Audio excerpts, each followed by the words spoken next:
printer cartridges. Yep. Although I have an I have the excellent flute laser, and I must say, I've been pretty happy with it. Welcome to the Open Space and Ecology Committee meeting, May 25th. Turn your microphone off. It doesn't sound on. There we go. Welcome to the Open Space and Ecology Committee meeting, May 25th, 2016. The meeting is called to order. So, beginning the agenda, at the top of the agenda is the adoption of the agenda. And does anybody have any motions for amendment or modification? I move to adopt the agenda as written. Do we have a second? I second. All in favor? Aye. Aye. All right. Oral communications from the public. I think we've got all of the, we don't have any public here, so let's move quickly on. We have assembled multitudes out there. Can't you see them? You know, it's hard to even see Camellia walking in because of all the members of the public here today. They're all So, watching on TV. yes, They are. I want to thank everyone who's participating from home, Hey, everybody out there in TV land. and welcome Camellia. After Downton Abbey, there's the Open Space Committee. Yeah, Oh, I think there's been more drama on Channel 27 than us. yeah. Oh, come on, Miss. All right, moving swiftly on to item number 3, approval of the minutes. And I hope everybody's had a chance to review the minutes at home, and they have, Could we all have just a second?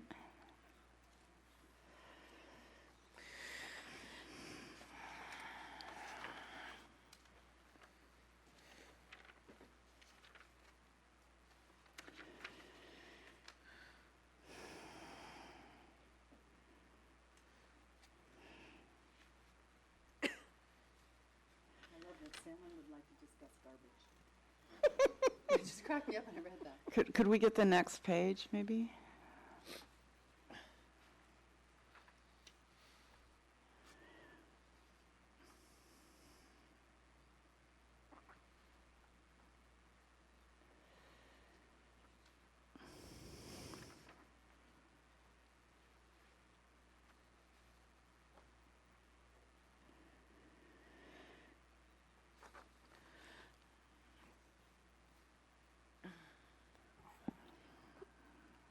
Michelle, did you get to talk about that garbage? Because I don't see that in the. It just occurred to me I don't see that in. Okay. We did. I talked about, it was the plastic bags. Yes. And they Oh, there it is. put them in the post office. And Okay, that's what. so now I have a pile of plastic bags in my kitchen, too. Yay! Bad in there. Minutes look okay to me. Yeah, me too. all right, do I have a motion for approval? I'll approve the minutes. I'll second. All right, all in favor? Aye. All right, moving quickly on to item 4, chair and committee member matters, opening it up to my esteemed committee members and colleagues who would have any matters that they would like to bring forward. Well, I just have one thing. I saw this really cool display in Winter Park, Florida last week when I was there instead of here. And it was at Rollins University. And they had these 2 boxes, like shadow boxes, over the 2 garbage bins. And they had actual items in the shadow box to indicate what you should put in what bin. And I thought it was brilliant. And something we might want to consider. I mean, That's interesting because I've seen it so many different ways in corporations, in schools, and nobody still seems to get it right. So Nobody I gets it kind of like that idea. I mean, every day I stand over the garbage at work going, and then they switch the bins location. I'm like, you can't do that. I just got used to this one is recycle and this one's garbage. Did you get pictures? Yeah, I did, and I did get a picture, and I can send that to all of us. Yeah, I'll send it to that'd be you. great. I love Natalie, it. I did get a picture on my cell phone, and I will send it to you to send to the group. Is it pretty clear from the picture how they're put together? I mean, can you get an idea from it of how? Yeah, it's how to 2 cabinets with glass doors that you just open, and all the stuff stuck on there like a bulletin board. Oh, It was Yeah, that's really what I awesome. visualized. Yeah. Visualized. And Maybe for the day in the park, we could have something like that. Yeah, that'd be really awesome. Okay, day in the park, add that to the list. Yeah. Shadow box. All right. Any other members with matters that they would like to bring forward? Yeah. All right. Yeah, me too. Me too. Excellent. You're 3. So I don't think we've done enough to promote our ecology corner at the library, but I did post something about it again recently, and I also think that it's been up there a couple months, and it's getting close to time to sort of reorganize it and Okay. freshen it up. So I just wanted to mention that here, and then maybe Megan, if Megan and I don't decide on a time, Natalie, maybe you can remind us to choose a time to go and do that. Okay. It's not immediately pressing. It's something within, do you want to do it before next month? Yeah. I think Sometime that'd be before next nice. month? Okay, I'll call you. I'll touch base with you and bug you Okay, about it. great. Also on my ecology to-do list since the last meeting was to read over AB 802, which was the follow-on to AB 1103, which is the commercial building energy reporting thingamabobber. Where the government tries to tell us to do stuff. And AB 1103 had covered commercial buildings over 5,000 square feet, and AB 802 applies to commercial buildings above 50,000 square feet, and multifamily buildings over 16 units. And the previous law required that the owners and the utilities would release this information to prospective buyers, lessees, or financiers. That was AB 103. However, AB 802 does not require any disclosure of information to prospective. Excuse me, Barbara. So we're talking about energy disclosure. Yeah. So, okay, so who do they have to disclose it to if they don't have to disclose it to somebody who wants to buy their building? It just basically means that the current owner can get the money, the information. Wow, they really weakened the whole. They really did, and they have to report the information to the Utilities Commission as part of statistics and data. But it won't be publicly available. It'll go into some kind of aggregation of. Yeah, that was my understanding. Wow. So I don't know if we want to. I don't know if this is beyond our purview or something we even want to tackle, but if I was going to take time to research who funded the legislation for AB 802, because who would be interested in just completely gutting a energy disclosure bill so that nothing has to be disclosed to anybody, and it only applies Landlords. to buildings, over 50,000 square feet when it used to apply to buildings 5,000 square feet. What was the original AB? It was originally AB 1103 That was supposed to kick in this year, wasn't it? last year, I think. Last year, okay. Yeah. And so basically it just got eviscerated. And Glenn and I were really excited about, I think we were all on the Climate Action Planning Group really excited about 1103 because here we're getting this information out there. Prospective buyers can make, informed decision, which then puts some pressure on the owners to, provide some decent quality buildings. But as soon as it was off the ground, it was shot down like the Lindenberg, it just. Yeah. And another thing I noticed was that the electrical companies and gas operators can recover the reasonable costs for the programs and rates, and also the cost of reporting and the cost of everything. So this isn't Right. it's being passed on, right? So it's kind of just, and we're getting this money passed on to us for essentially nothing, because as it stands right now, most people can go online and look at their utility consumption over the last 12 months, which is exactly what they're mandating. So do we have any recourse? So other than like writing a letter to the Senate, I did notice one of the, so they also threw in a bunch of other stuff with this legislation, like it became like a bucket, you know, a carry-all, and they added a bunch of things in there like the utilities will figure out what to do with their nuclear waste, and the utilities will have seismic assessments done on their power plants. Things you think that they would have done anyway, but maybe not. Maybe corporate responsibility really has completely gone out the window. But I did notice buried towards the end in one of the little clauses, subsection 5, item I, nothing in this section shall prevent a city or county from establishing its own benchmarking program requiring collection, delivery, and disclosure of building information. So We do have action to take. we can take action. I still think it would be better to maybe like go kick the Senate in the pants. Can't But- hurt. I think we should, kick our own council in the pants and have them adopt the parts of AB 1103 that got gutted. Yeah, we could just, We discussed this as something that we would like to include in the climate action plan, but we talked about it at the county level, and it was only later, I think, that we found out, the state was already requiring it. So I think probably the only realistic level at which we might be able to do this is at the county level, but it would be better at the state level. And, yeah. I don't know how many people are on Jerry Hill's mailing list. He's the senator, the California state senator for this region.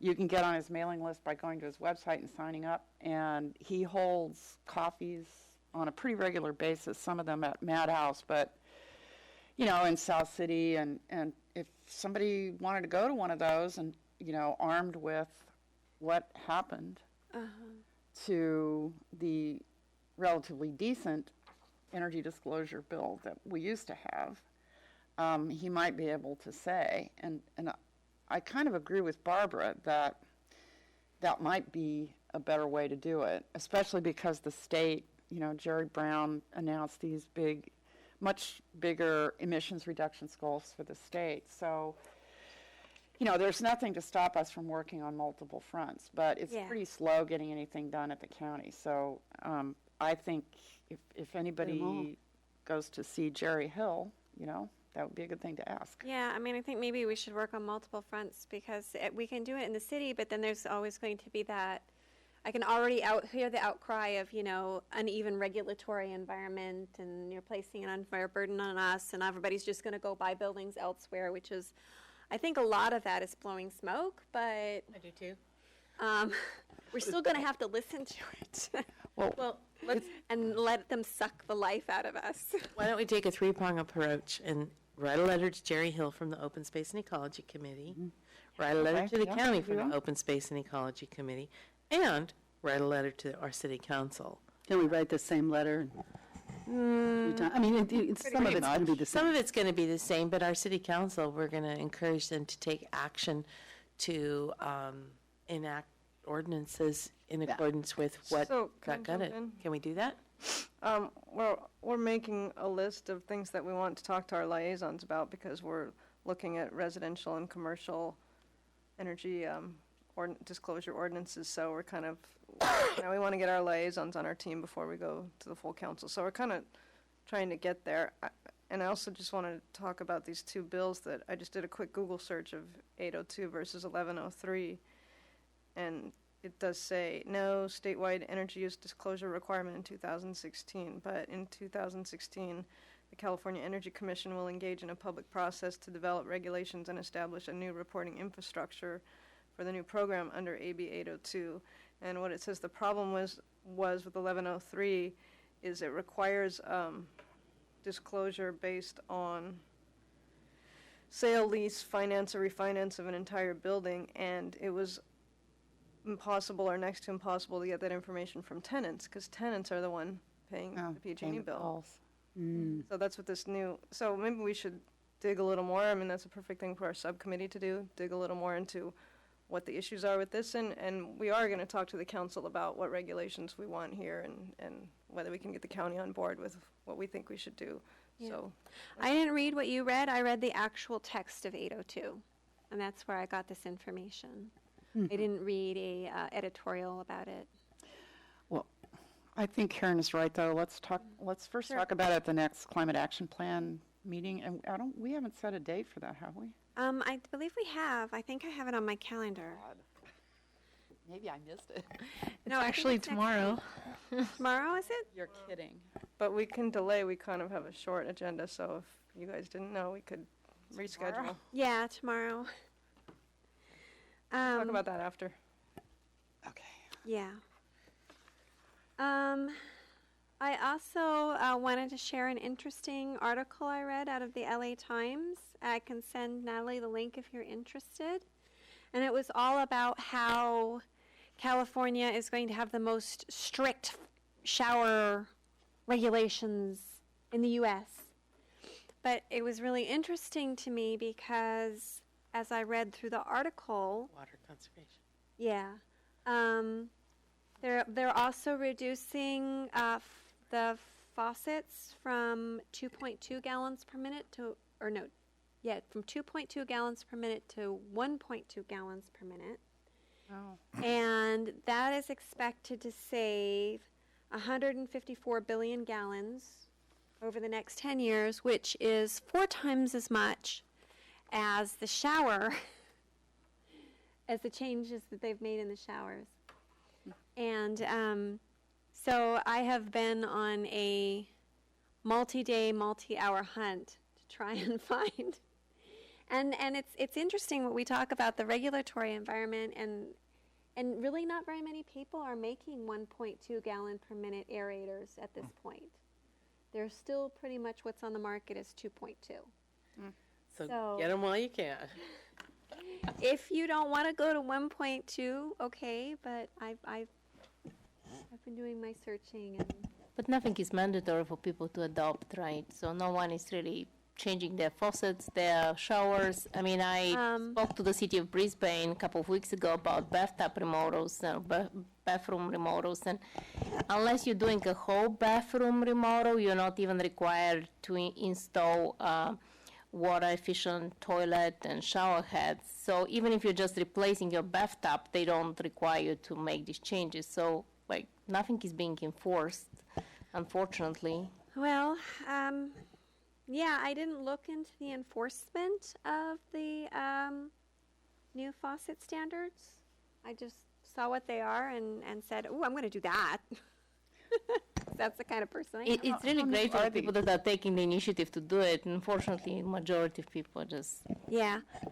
Gosh, I can't remember when they went into effect. It did say, and it's soon or recent. Yeah, it could just be that they haven't hit the stores yet. I mean, Yeah.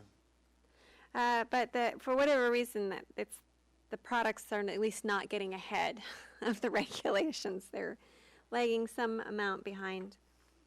I was just going to say a little bit more about my Connect account. I'm still really pleased with it, but I'm not advocating that people join it yet because they're having sort of an AOL situation where so many people are joining so fast the system's crashing.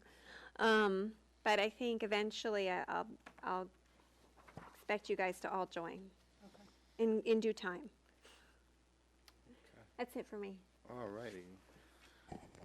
I have one. Hi, Glenn. Hi, Kima.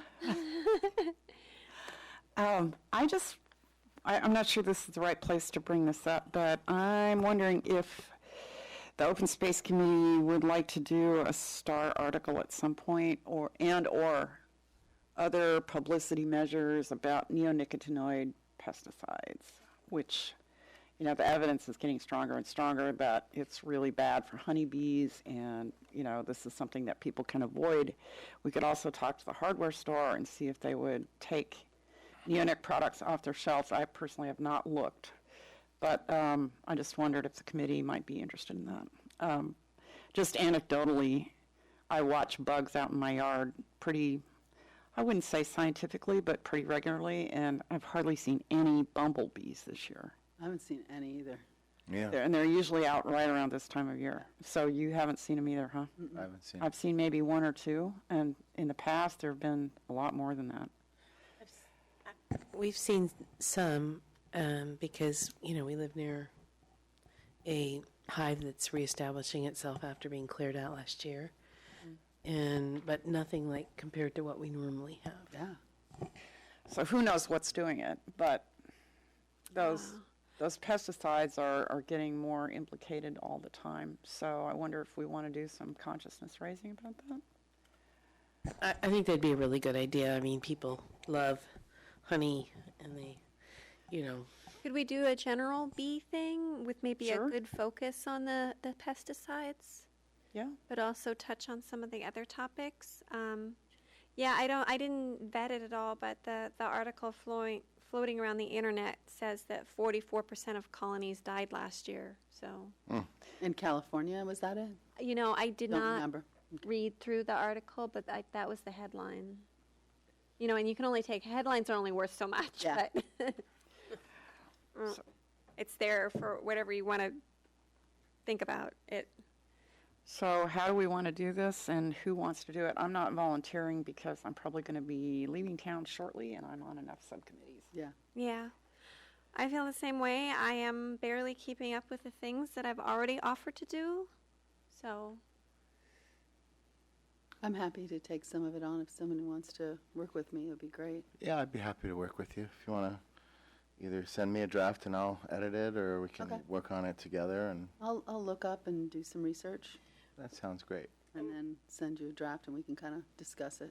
We also have one resource at Mountain Watch that might help. Okay. Mary Beth, we did a bee talk at our last plant sale, which it was attended. The bee talk itself was attended by about 30 people, Oh, great. and Mary Beth is pretty much of an expert on Okay. bees, and talked a lot about single bees, which are the native bees. They're not colony bees like honeybees are. And what kind of things to plant and what things not to do in terms of and insecticides and other things like that. That's excellent, because we could probably, I can give her a call too and Oh, yeah. talk to her. And she'll share, yeah. Will you send me her information? And then any information she's already written up, that way I'll, It wasn't written up, it was a, oh, it was just a talk. Okay, excellent. Did anybody film it by any chance? I filmed different sections of it on my phone until my phone went, that's all the video bandwidth you have. Okay. Because I was thinking we could put a link to it on our, Yeah. And maybe I'll talk to her and see if we can, just get to the poignant points that we could forward to put on YouTube and, she may have given the talk elsewhere, and it Uh-huh. may have been recorded by others. So, First time. oh, okay. There you Cool. go. Brisbane leading the frontier again. Ooh, yeah. Oh, yeah. All right. Anything else, Glenn? not right now. Megan? Camellia? I do have some info. All right. Went to the Open Space Ecology Conference last week in Richmond, which was a really nice day. It was beautiful. It was a good conference. And a few things that came up. The biggest discussion was Measure AA, of course. They're like, promote it, Facebook it, tell people about it, make sure that people vote for it because it has to go by 2/3 vote. Kind of discussed what happened with the last one and why it didn't get put through. Let me see some of the things for our lovely TV folk here. It's $12 per parcel, and the measure over 20 years will raise $50 million. That's $25 million a year. And it is really critical to restoring our wetlands and protected by wildlife. One, it'll reduce the trash, the pollutants, and the toxins, improve water quality, restore the habitat for the fish, and the wildlife, all the wildlife, fish, birds, and wildlife. Protect us from continuous floods, and increase the shoreline public access. So the big push was definitely to write it out, put it on Facebook, put it on all of our social media, let everybody we know, so that we get that passed this year. I think it's really important. I have a text here that I got today that says, what's the San Fran Ballot Initiative AA? it's a tax, but will it really do anything? This is from one of my best friends, and I wrote, I sure hope so. It's supposed to help restore the Bay, San Francisco Bay shoreline and wetlands. I'm in favor and will be voting yes. And she said, okay, so-and-so asked me about it. We will all vote yes and hope something gets done. And I responded with, at the very least, it is a statement of caring and value for our bay and our natural environment. So we really, really do, as a collective society, need to support this initiative. Yeah. I hadn't really heard until today that there was any real opposition to it, but in today's Chronicle, there was a letter from Quentin Kopp. Quentin Kopp, sort of I read that today too. Yeah, he's kind of a local notable, and his take on it is that it's not only a tax, it's a regressive tax because we'll fall equally on rich and poor property owners alike. And corporate and Google and everybody's paying the same amount. And he does have a point that this, probably corporations are not paying their fair share, but it's $12. It's not going to break the back Exactly. of any poor homeowner. So that's one possible answer if you hear that brought up. But it worried me a little bit because it shows Quentin that Kopp the said. counterattack is Yeah. beginning. Yeah, and when in doubt, people vote no. Yep. Yep. So that's why they were saying, anything that we can do.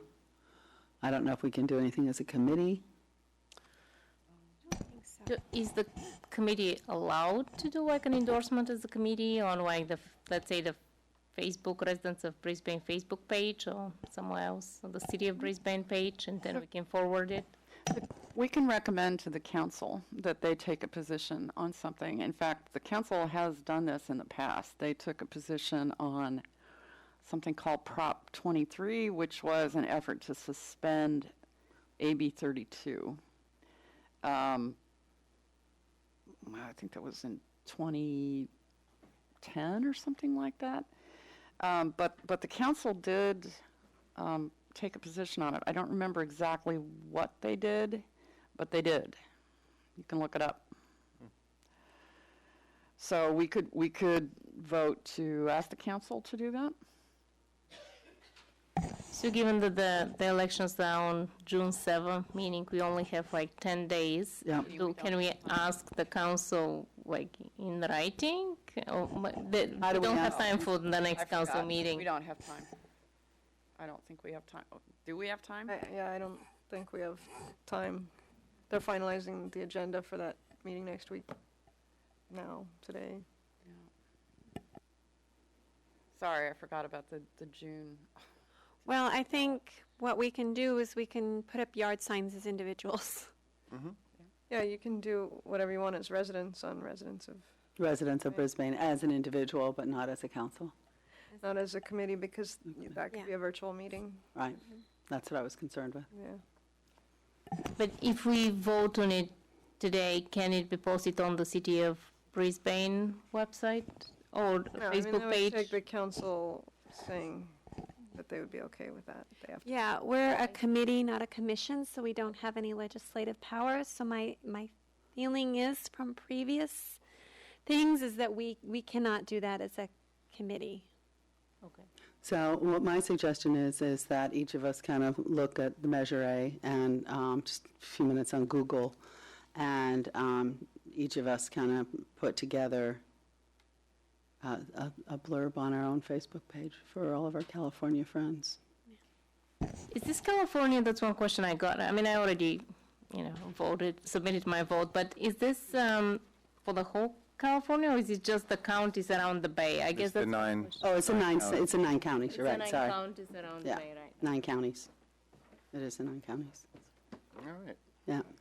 Another thing that I wasn't aware of, but I think, I can't remember if we had discussed this before, but some of the booths that I talked to, I think it was AECom, they were talking about the turbines. If we do go that route, which I think all of us are looking for, a vote for that, is to be concerned with the wind turbines as it kills raptors. So we have to look at where, and you guys may have already known this, but I just wanted to make sure we're all aware of that. There are certain ways to put the turbines so that they don't kill the raptors. The other thing that I found interesting was that French broom and Scottish broom are now illegal. Yes. Where? Where? That's what I was told, you know, and I think I have her card too. But they're not allowed to sell it in California, supposedly. She says now they sell Sweet Broom, which is supposedly, she said, a sterile hybrid. I'm going to have to go browse my local Yeah. home I improvement have her store. card. I've got to remember which booth that was at because I was kind of going around booths and talking to people and writing notes. Yeah, but what's the enforcement? Have they been enforcing it?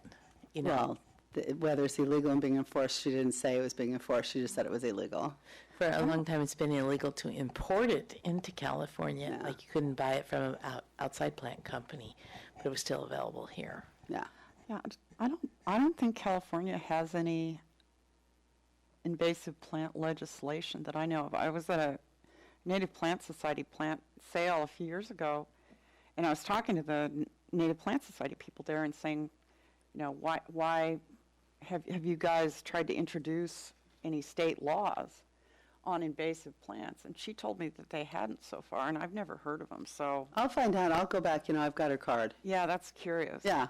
I was like, really? That's great. I got to tell our committee about that.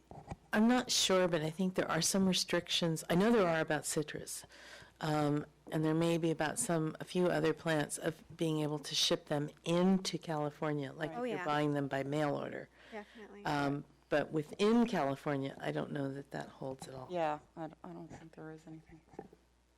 And that's for agricultural pest reasons, I think, usually, not and mostly. invasive. Is it?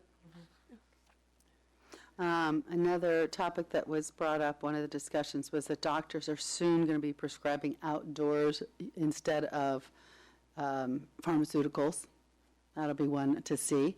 But we did with that, Barbara, when we do the open space at the library, to make sure that we have trail guides. We have them, don't we? Trail guides on that?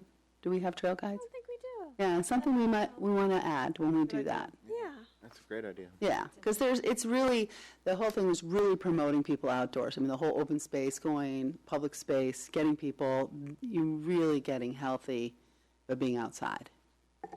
And next year, you know, I'd really like to get involved with Littman and getting like a young person, you know, again, if we find someone that's passionate about it, hopefully we can, to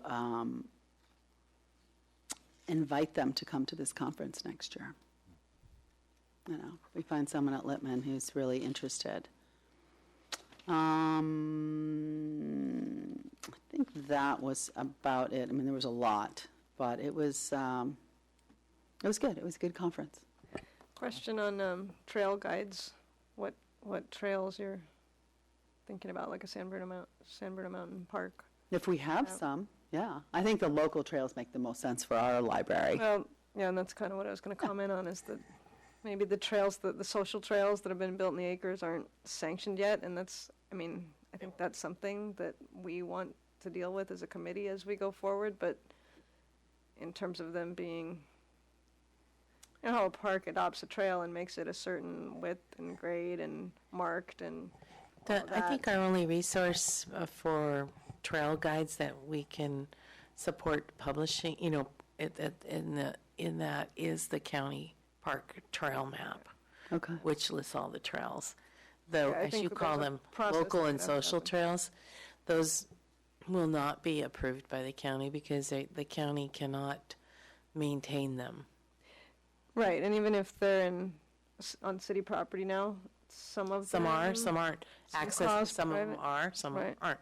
some of So, them cross private property. You want to be really careful before right. We we put are something like that. promoting them as an Yeah. organization. Well, I don't even think there are maps. Are there maps out there already that are promoting it? So if there aren't, we'll probably look at the county trail maps then. Yeah, the It's gonna be county the trail same maps thing. are totally available and they're really great. They're There's like a walking path out at Sierra Point too, isn't Yeah, there? Yeah, and the Bay yeah. Trail. And Yeah. The Bay Trail, and the- absolutely. Yeah, So we got a would couple be things great, we yeah. can throw out there. and the Crocker Park Trail. Yeah. Yeah. So, Is there a map of that, I wonder? We could probably make one. yeah. Okay. Great. So I have a couple of things. So the first thing I wanted to mention that Natalie is helping us to organize another Habitat Restoration Day on the Ridge, which is off of Silver Spot Drive. and that will be on June 25th. So That's the date of our regular next, that's the date of our Sierra Point Canyon habitat restoration, isn't it, Natalie? Or was that in July? No, that's in July. Yeah, June 25th Sunday? for that restoration day, Saturday. and July 23rd for the city's restoration day. Okay, sorry, originally we had said June, but then we changed it because some people weren't gonna be here. Yeah. Okay, July 23rd, I okay. have Sorry, go ahead. So June 25th.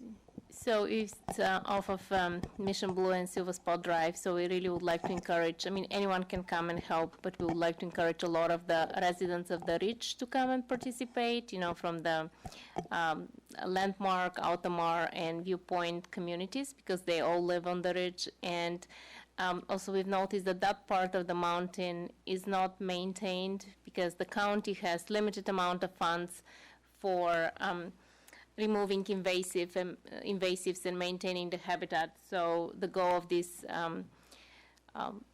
volunteer event is to remove invasives in these areas, which I think most probably have not been cleaned up for more than 10 years. So How do we plan on advertising that to the Ridge? brochure, brochures, and Natalie has already put together a brochure, and I will forward it to the HOAs because all the Oh, communities excellent. on the Ridge, HOAs, I'll forward them to their board of directors and management company and ask them to email them to the members of these HOAs, and we'll also post brochures to make people aware.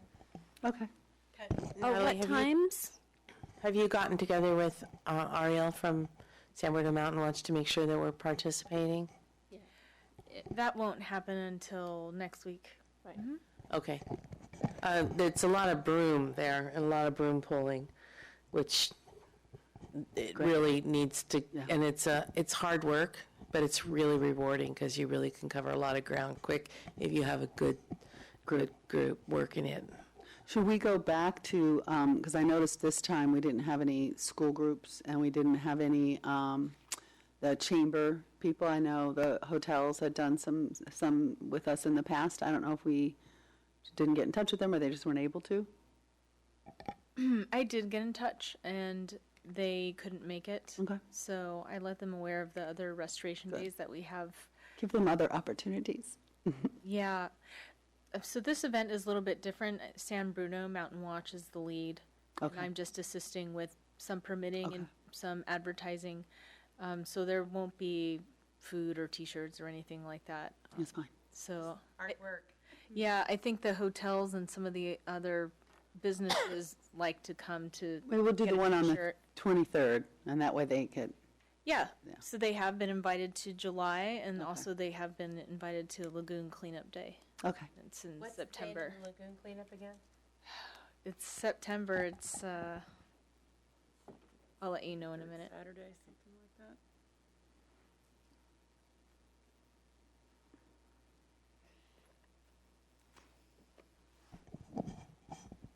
Yeah, I'll have to email that information. Great. So that's the first thing I wanted to mention, that anyone that wants to join on Did we say what the times were? 9 to 1 Okay. on June 25th. And it's off of Silver Spot and Mission Blue on the Ridge. The other thing I wanted to mention is that California has lifted its restrictions on like water usage, I think for watering and stuff like that. So, and now it's up to the municipalities to determine what regulations they have regarding that. So what I wanted to pose as a question to the committee is, can we ensure that Brisbane continues to follow the drought regulations that we had last year, and that we don't allow people to water every day?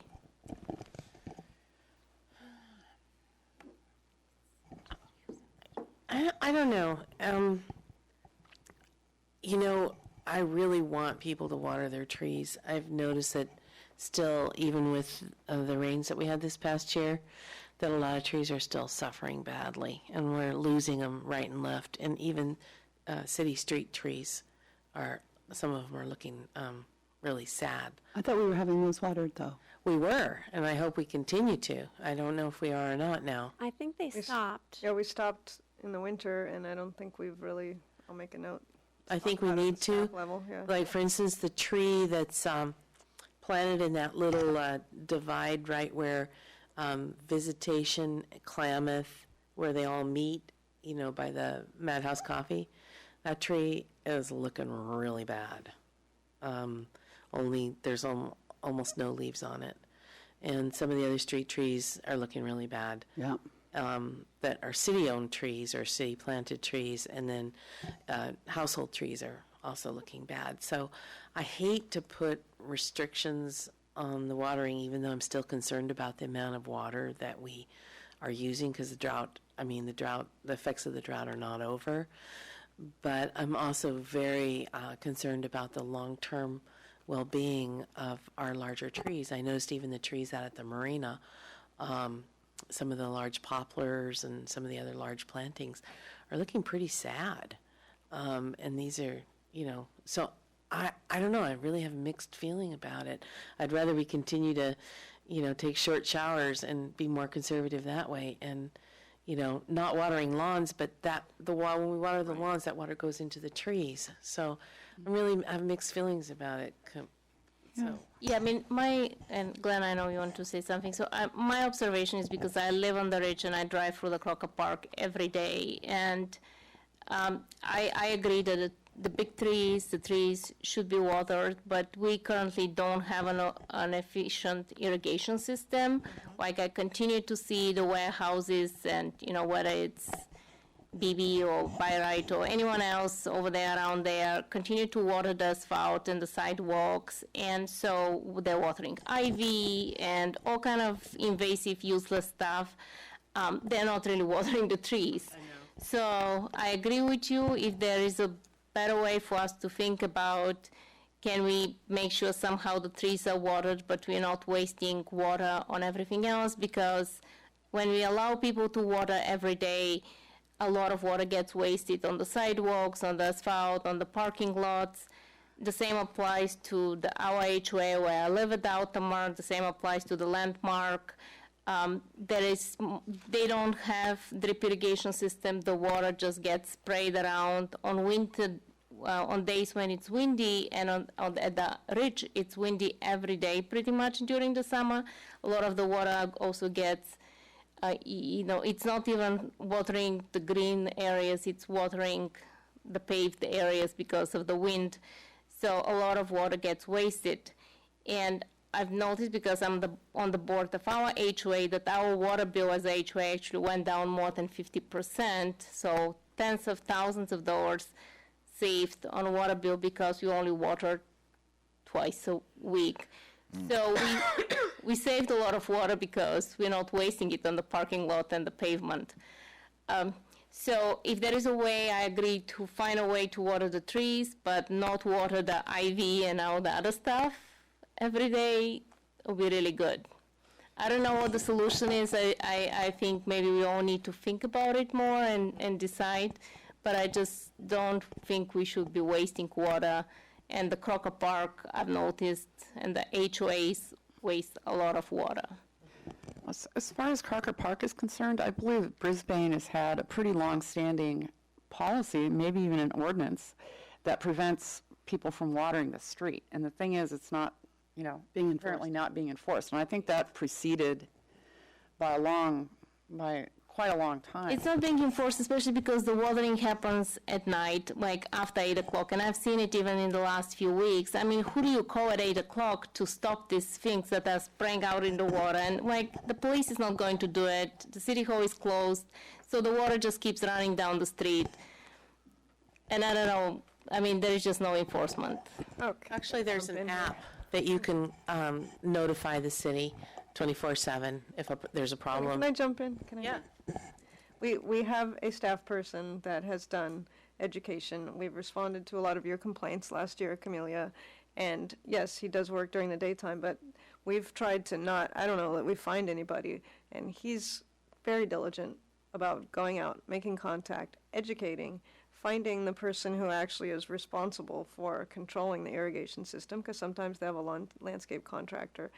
He's followed up, and he said he's corrected just about everyone that he's either seen when he's done his drive rounds early in the morning, or that he's gotten calls about from you and a number of other people. So it's still worth it to call at night. He's still going to go out and have that contact and educate them and get in touch with the right person who may not even know, because they don't pay attention to those kind of laws. So I take, Just exception because it's to- happening at night doesn't mean we can't talk to them in the day. Right, right, absolutely. Let's keep doing that. And staff is set up to talk about what the city may do about what the rules the state has passed down. I haven't read up on it, but I can report on it at the next meeting for you guys. Excellent. But please keep telling us, and we'll Yeah, keep take a going out picture. there. Take a picture Yeah. next time. Yeah. My take on it is that I would like to see more done, and I'm glad to hear about the staff person with what we already have to prevent abuses and waste. But I think Michelle is right that the lack of water and the lack of lawn watering is really hurting trees badly, and we're losing tons of them. Yeah, because And- we're losing groundwater. That's Yeah. in. And one other thing, Brisbane was among the lowest per capita users in San Mateo County before the drought restrictions went into effect. So Yep. we do fairly well. Okay. Any other thoughts, Yeah. comments? Just one more about the trees. I noticed that I've been looking at the trees at Lippman, but the other day I took a good look at the trees at the elementary school too. And they're all really sick, and it's presenting a problem that's going to be dangerous. Yeah, And some of those I Yeah, really, down. Brought that up the before. school may need some help, with getting those trees out. But it's becoming a serious safety threat to the children, I think. I really do. They've got a row of Monterey pines alongside the north side of the building, I think it is. And the Monterey pines are going to lose anyway because of things other than the drought. But Lippman has at least, or the elementary school, has at least 2 dead ones that are Yeah. right next to the building. And all around, the whole perimeter is looking really sick now. So, Okay. I don't know if the city wants to contact the school district and see what we can do to, help or take care of it, but it's starting to be a dangerous situation, I think. I think we sent letters to Lippman in the past. We can send more letters. on Yes. lines. BES, Brisbane Elementary. Well, right, I don't think we have sent any of them. But also to note is that with the disease that Monterey pines get, it is related to them not getting enough water that disease is able to take hold. Partly, but they're gonna get sick anyway, water or no water. It's Yeah. a fungus, Accelerated it. 90% mortality rate or something. So the drought, I'm sure, is accelerating their demise, but it's not causing it. So it's a suggestion to really have them removed? That's going to be Yeah. the safest thing to do, correct? Oh, yeah, because they're Well, not, the dead ones. they're not going to survive. Right. I mean, The dead ones, yes, they and die. definitely the dead ones, but some of the ones that were already coning up, they're going to be dead in a year. I just wanted to be clear on Yeah, that. I think you missed the history with open space, that when I got involved, you guys were identifying a bunch of trees, and we finally got a letter together that said, your tree could be a Right. liability, and we sent them out to, 30 businesses, and a lot of them have taken trees out and. Right. and That, I think I replaced. just first started. Yeah. Right. All righty. Any other thoughts, comments, or items from the committee? Yeah, Glenn and I had talked a little bit about tree removals. So I had other information yesterday, which I hadn't conveyed to you. I talked to somebody on the planning commission, and apparently one of the trees on that lot, the one I was most worried about, is going to stay there. Oh, good. So I need to do further checking, but that's Okay. why I haven't brought it up. We'll talk about it later then. Yeah. Okay. Well, let's move on to the next agenda item, which is election of chair and vice chair. So I guess I think you've had so much fun, you should go again. I'm happy to do it if there's no other volunteers, but I would love to, cede the chair to another interested member of the committee. Do we have any volunteers? The idea was to move Michael up to chair, but he's not here yet. Yeah, I wonder why. We he's don't not here. always do that. Yeah, no, and It's not required. Well, I thought it was discussed, he told me. And Yeah. so at the staff level, we talked about maybe you carrying on for another meeting and continuing this to the next meeting. Sure. Yeah. That's fine. If he wants to do it, I'm more than happy to. Well, I don't want to speak for him. Yeah. I won't be here at the next meeting, but that's fine. We could just elect him right now. He's not here, hello. I mean, he can't vote no then. You want him Yeah. Yeah, of be course. sure he's on board. I mean, that's a joke. So, yeah, I'm happy to continue if he is less than enthusiastic, and if he wants to give it up, or if he wants to do it, then I am more than happy to give it up, so. My only concern is that there are times when he cannot be here at 6:30 when we start, Like all the time. like all of the time. And that means we would either change our start time to accommodate that, or, Well, let's have that discussion with him, yeah. and then Yeah, we can make I a think decision that's a from good there. idea. Why don't we just move this to next meeting? Okay, and I guess I would just mention if he's not interested to be a chair, I'll volunteer for that position. Okay, great. Well, then we can have a proper. Yeah, I also selection. don't mind being chair or vice chair, Oh, so. great. Looks like I'm not going to do it then. But we want you to. Hey, I'm happy to do it, but I've done it already for a couple years, Yeah, so. that's all Been good. 2 years? It's only No. been 1 year. Only been one. 1 year. I was What if vice it's chair Barbara? before that. Oh, you're You vice. don't have to do anything except control all the vice. That's the normal, progression. Yeah. You move from chair to vice chair. So let's see what Michael says, and then we'll go from there Yeah, to that's fine. you be chair and you can be vice chair. Fair And enough. Barbara's already done it. All right, yeah, we'll just bringing it up again next Okay. time. Okay.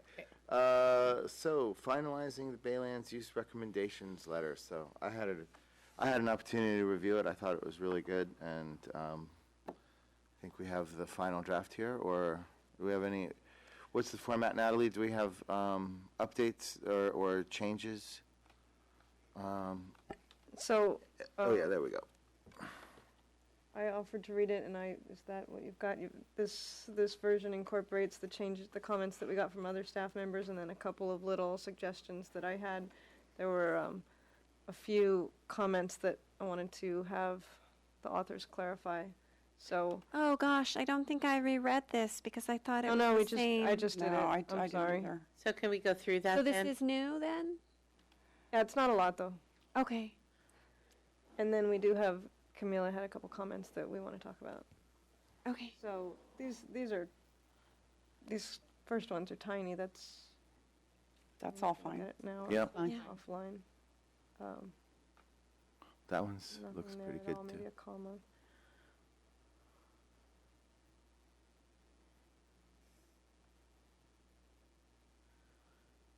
It's fine. Yeah.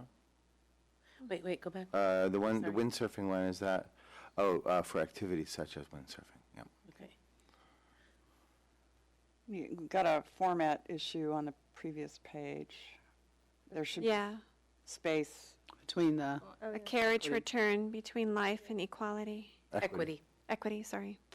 The bold, right. And that's an awfully long paragraph, from moreover all the way down to the bottom. Is it possible to put? Not really. I think it's just because it's scrunched. Yeah. Oh, Yeah, okay. yeah, it's I don't because- think it's because really that that column where the bullet or where the Oh, bubbles. right, okay, Yeah. I see. All right, sorry. Go to print copy. Oh.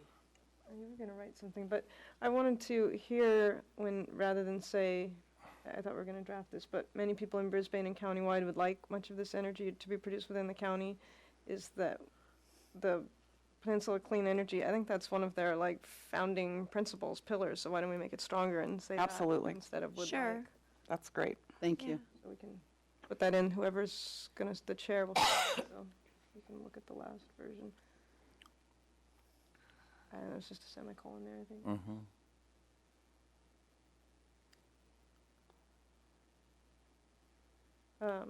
On this, the city authored open space plan, we weren't sure, was that the 2001, or was that, we found out about no, the this- Ingermon?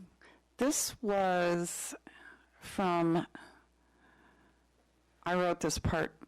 I looked at the comments on the DEIR, and one of the responses to the comments on the DEIR was that a city-sponsored open space plan was going to be developed for the Baylands. And unfortunately, I could not begin to tell you what page that comment was on if you need a footnote, but that's where this comes from. So that might be we had, or I guess the planning staff or whoever the city had a consultant prepare a public spaces study. Maybe it's that. I can clarify that at the staff Yep. level. I guess I could email the. It was from the comments on the Baylands, and I believe it was in response to the comments, a comment made by somebody on the Citizens Committee, actually, not this committee. And the consultants replied with this sort of statement. And did it talk about wildlife corridors specifically? Okay. Let us look into that and maybe. Sorry about that. Oh, that's okay. I was flipping back and forth and forgot to put the reference in, and I should have. Okay. Everything else okay on that page?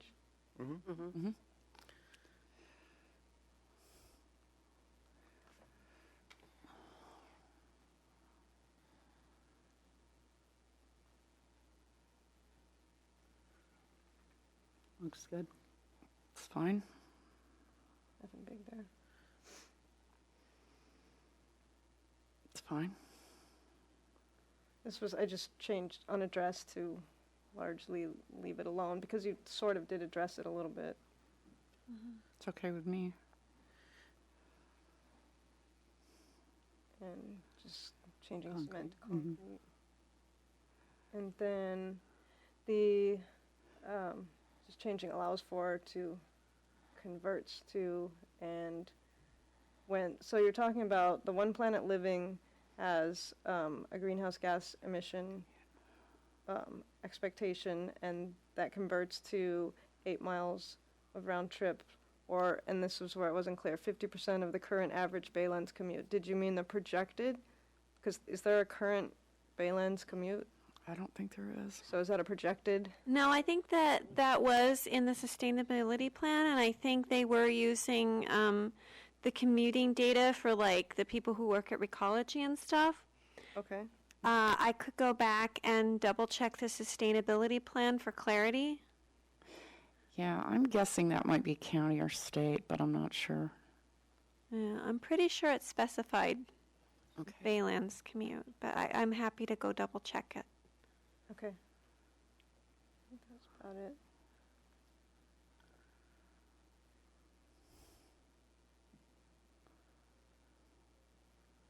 Go back to, because I think if Recology, one more. If Recology is capitalized, shouldn't the be capitalized? Or no? No, Or then Recology should be lowercase? no. Okay. Recology is OSEC the supports company. the Recology expansion. all right. Recology is the name of the company who's, Okay. it's not, yeah. It's not saying the, okay, got it, never mind. Go ahead.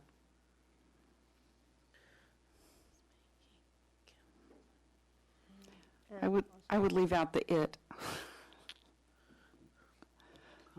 Yeah. bottom of the page. Oh.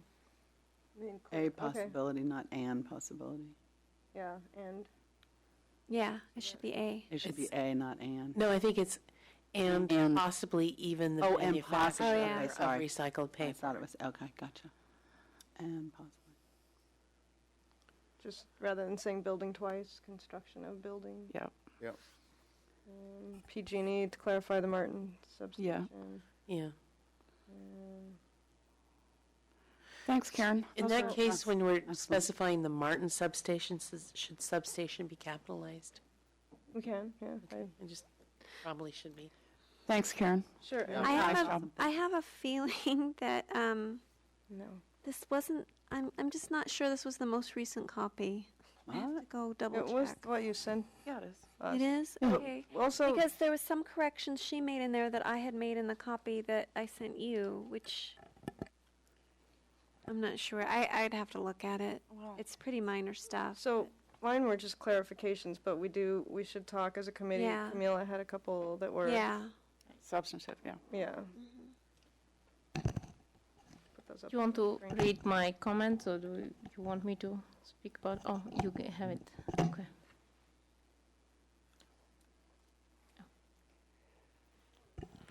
Right. So my first comment was in the section about zero waste. the letter states that Open Space and Ecology Committee supports the ecology expansion, and given that ecology is a private business endorsing that, we're taking a position to promote certain private business. But my main concern with that was that ecology expansion is going to use significant amount of resources and will lead to certain level of additional pollution to the area. And it's all based on the concept of zero waste, but zero waste doesn't mean we need to do more recycling. If we really, as a society, want to solve the problem with not having waste, people need to start using less plastic and disposable single-use items. What ecology hasn't done is to educate the public how to do that. Instead, they have simply said, well, we're just going to build more what they call recycling facilities, but even to recycle plastic, you're using resources that take that energy and water, which means burning coal and polluting the environment.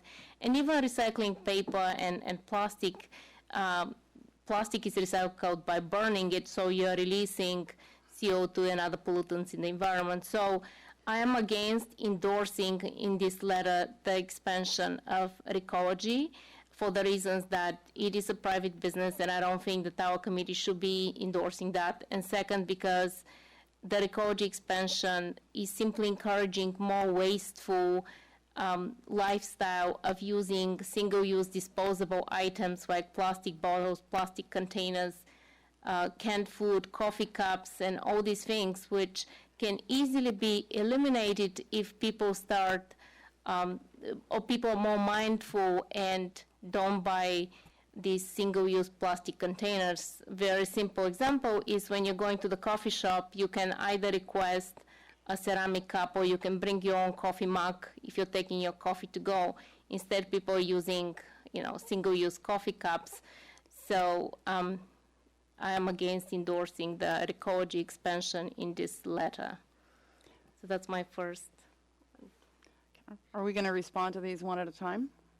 I'd Seems like better. to, if everybody else agrees. Yeah, I would too. Okay. So as far as, the solution is zero waste, of course you're right. But, and you won't find any more enthusiastic partisans of that approach than the people on this committee. But many people, and in fact even people on this committee, don't always have choices. Some of the things that people need and use are provided in that way and no other. And, recycling is going to be part of our future. I just don't see any way around it. I'll give you a case in point. Our university, it's a big university, it's a big place, 30,000 full-time students. There are no dishwashing facilities in the student union. Right, so the student union serves thousands of meals a day using, either a compostable or recyclable plastic. Students, one could argue, could bring their own dishes, but there are no dishwashing facilities in the student union. These kids go to school all day, they work. What are they supposed to do? Carry dirty dishes around in their backpack? I mean, it's just, I think, yes, we do need to move toward that, but I think a lot of the solution is sort of out of the control of ecology or the residents of the city of Brisbane. In the meantime, the whole area produces lots and lots of waste, and it has to go somewhere. And I personally, and I think I speak for Barbara in this, when we wrote this document, we weren't just thinking about Brisbane, but we were thinking about Brisbane as a part of a region. And very often what happens with things like waste is that we say, we don't want it here, but that means it goes to somebody else's backyard. And personally, I find that problematic. I think one of the reasons we do waste so much is it ends up in somebody else's backyard, not ours. It ends up overseas, as in the case of electronic waste. It ends up in landfills in the Central Valley in the case of a lot of our other waste. It ends up in China in the case of recycling. So I would just assume we cope with at least some of it locally and in a way where it can be regulated and, ecology can be pressured to do it right. So I guess the other question that we need to address is why is this letter in particular endorsing ecology? Like, why is this even relevant to the Baylands at this point? Why do we need to include this in the letter, the ecology expansion? Because they have requested an expansion and they're proposing to do it on the Baylands where they currently are located. But why are we endorsing it at this time? Why don't we, if we think as a committee, because we are representing the whole city of Brisbane, that if we think that the city of Brisbane should be, or the residents of Brisbane should be endorsing the ecology expansion, should that be a separate topic, separate item? Why is it part of this letter? This whole thing is about land use on the Baylands and what of the offered ideas we think are good and which ones we don't. But the ecology piece is not part of the Baylands discussion that the city, the ecology expansion is separate project. And it has its own environmental assessment, and I don't know whether that was completed. Has the environmental assessment for the ecology expansion been completed? No. So then we shouldn't be endorsing it if we haven't even seen the environmental assessment. Excuse me. Okay, I've been cut off twice now. So I'd like to say a few things. One is that I think Glenn has a good point that, I've been trying to train my husband not to take the plastic forks and paper napkins on the rare occasions that we do get takeout, and I've been at this for 5 years and it still hasn't stuck. That says a lot if your husband's not doing it. I think Glenn's right that we need interim solutions. I agree with you in the long term, absolutely. This is where we need to end up.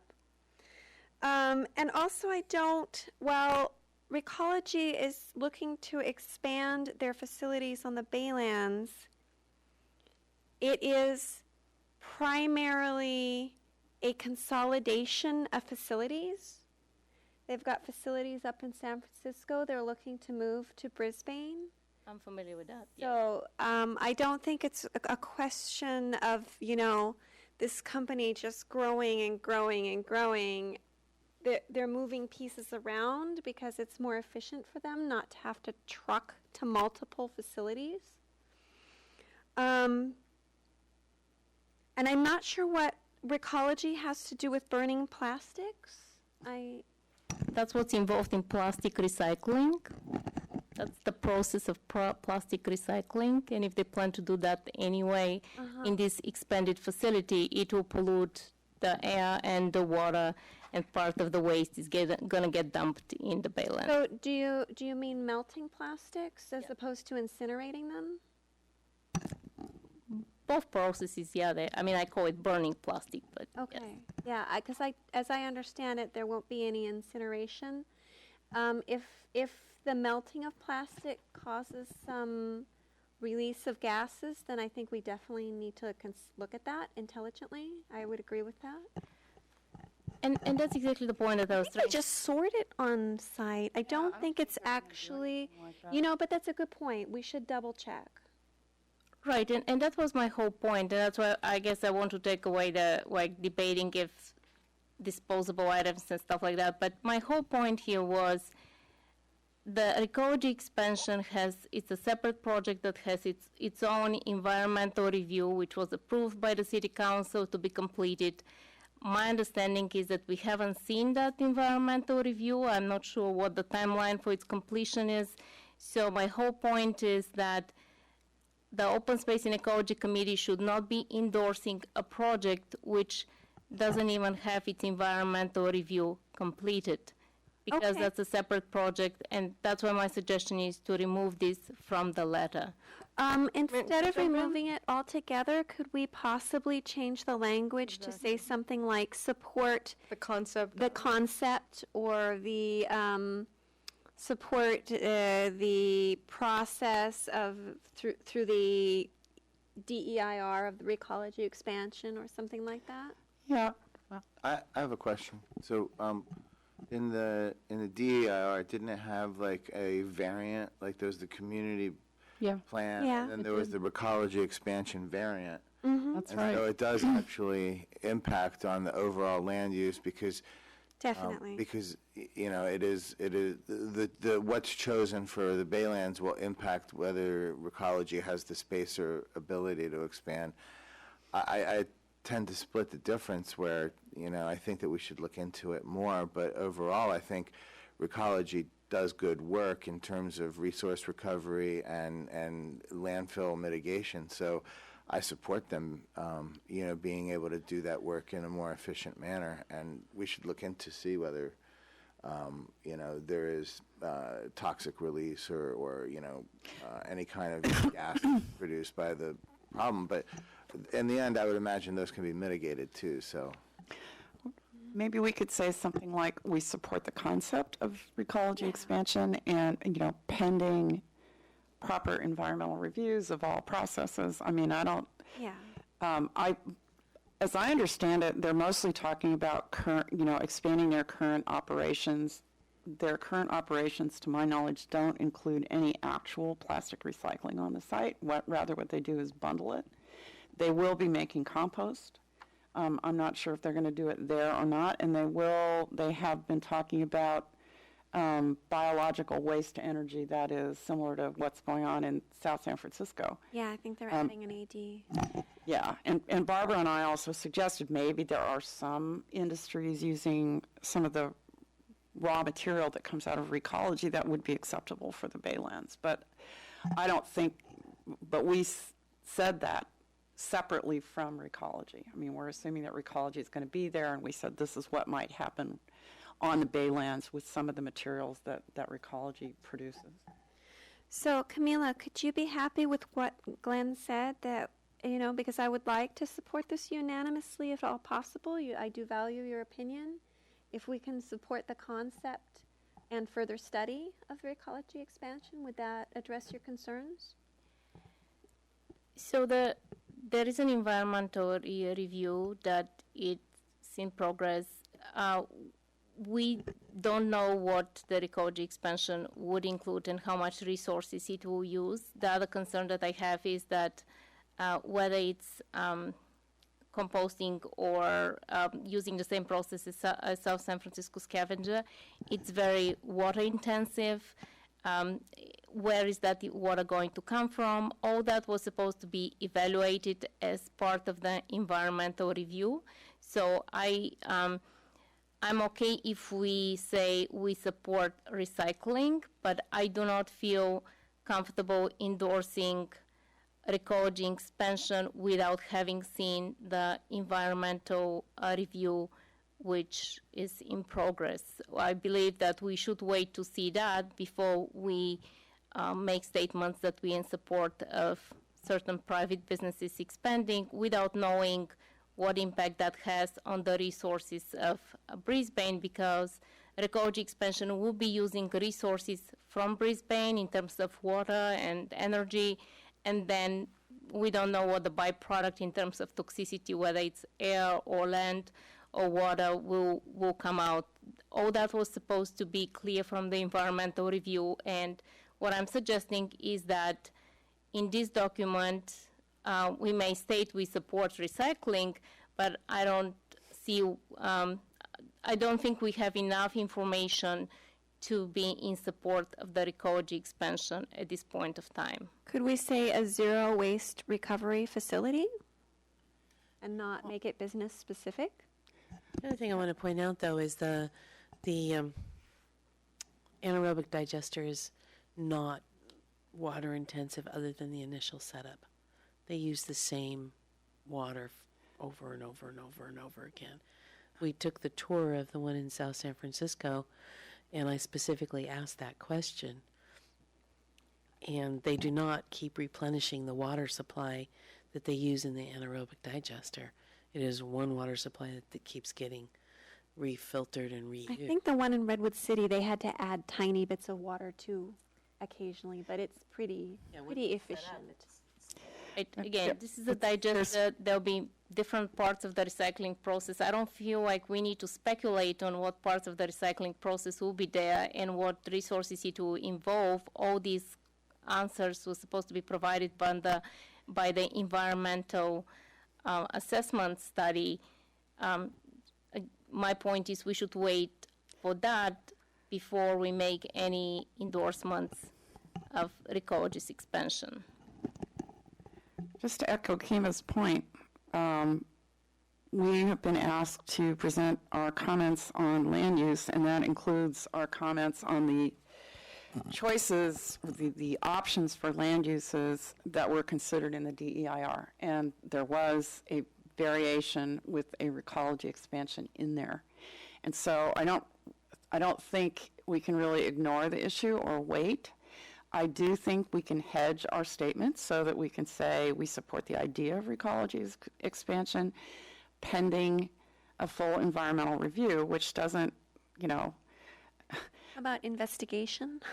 review and, Yeah. an investigation, a thorough investigation of Recology's potential environmental impacts, because I don't think anybody on this committee, certainly including me, and I'm sure Barbara, wants to open the door to some big nasty out on the Baylands. And maybe, we could put the language a little more affirmatively of, pending successful completion and review and positive outcome of the environmental impact review. Because I think you have valid concerns, Camelia. If, we don't want to give a blank check to something which might be a net negative, but in my mind, it's really a question of what that's going to be, but we don't want to preclude that from happening.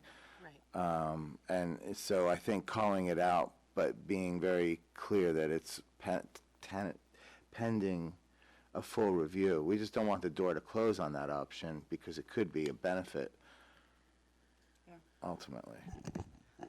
I like that. Yeah, I feel good about that too. I hope Camila does, but That works for me. I mean, I like what Camelia brought up. yeah. I think that definitely, I didn't look into it at all, so I'm open to us making sure that we're very clear on what it is that they are going to be doing and how.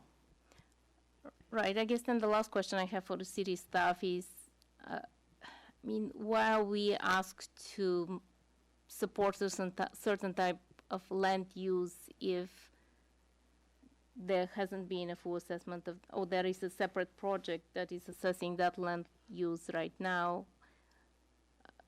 I guess to me it seems like this letter that we are submitting here that we need to support certain type of land uses, and we'll most probably get in a similar discussion about the railroad, but it seems to me that we're being asked to make a recommendation on land uses without having the full information on what the impact of that land use will be, which will come later.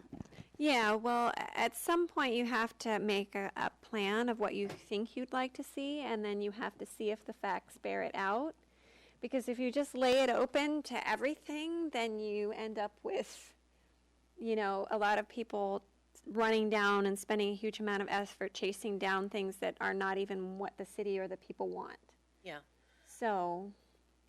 And from my point of view, I'd rather have, if, it's like the devil in the deep blue sea, what are you going to take? Because on the one hand, yeah, we don't want, garbage burners or whatever, and the things that we've talked about in the past. But on the other hand, we don't want a mega metropolis development out there on the landfill. And so I think that we have to say, okay, if you're not going to leave it alone and let it heal itself, you have to make some choices. And I think that the two choices that we've made here with both the exploring, being open to the possibility and exploring expansion of the zero waste facility, and also being open to, a high-speed rail yard, I think both of those options, environmentally and regionally, are really good options when we're dealing with the situation that's really out there. It's far superior to, Any of the other building, any of the other options, including, building housing on what's basically toxic land and dangerous, I just think that they're better options. If we have to do something, I think they're better options, and so I'm kind of supporting that. Camila, if there is something you would like to see out there that we missed, I'd love to hear it. Yeah. So let me, just for a second, not being planning staff, try to answer what Camila asked. This is a legal process that's happening for the council to ultimately decide what uses they'll allow on the Baylands, because what's proposed is not zoned, right? So that land use then will be, I don't know, the general plan is being modified to allow that, and then there will have to be an environmental impact report for ecology. That's why that's in process separately. So this is kind of a bigger picture to say that that land use could then be permitted, but it also has to go through its own environmental process to ever be. I think all the land uses we've proposed are currently permitted under the general plan. I think. Okay, well then, Other than, it's the habit, It's the housing that would require the general plan amendment, Oh, so. thank you. Certain manufacturing is not permitted under the Yeah. general plan, so, Yeah, you know, if there were some type of environmentally acceptable paper pulp processing yeah, entity out there, that would probably count as manufacturing, and it might have to yeah, receive a general plan modification, as I understand it. perhaps, yeah, you could be right. So for the railroad hub, I had heard before that it will be a railroad's repair yard. Yeah, Is that what we mean by railroad hub? The it's Well, both. Yeah. A hub and a yard, a repair facility. So, yeah, I mean, my understanding is, you know, that it would be a maintenance facility, which is actually what was there originally. That's a historic use, and that's what they originally filled the bay there for, was for the old railroad yard. And then there would also be a transportation hub where you'd have multimodal, connections, so you could switch from Caltrain to high-speed rail, you could switch to buses or to the Muni, and so citing that all together, kind of makes sense. Now, personally, I'm in favor of having that, and I understand that there could be noise and pollution, but again, that would be subject to an environmental impact review, and there's ways of mitigating noise and pollution that would be generated by that, especially if we're talking an electric train, which is what we are talking about. Then it's not point source pollution because the electricity is generated somewhere else. I leave it up to the rest of the committee to, on what they think. But personally, I'm in favor of a rail yard, and I was disappointed to see that it wasn't included as one of the community-sponsored plans. I agree with Kima on that. I think that it's a much cleaner, safer use than some of the uses that have been proposed by the applicant. And it certainly offers a regional benefit, and it also offers an opportunity in the future to do something different, whereas the other alternatives don't.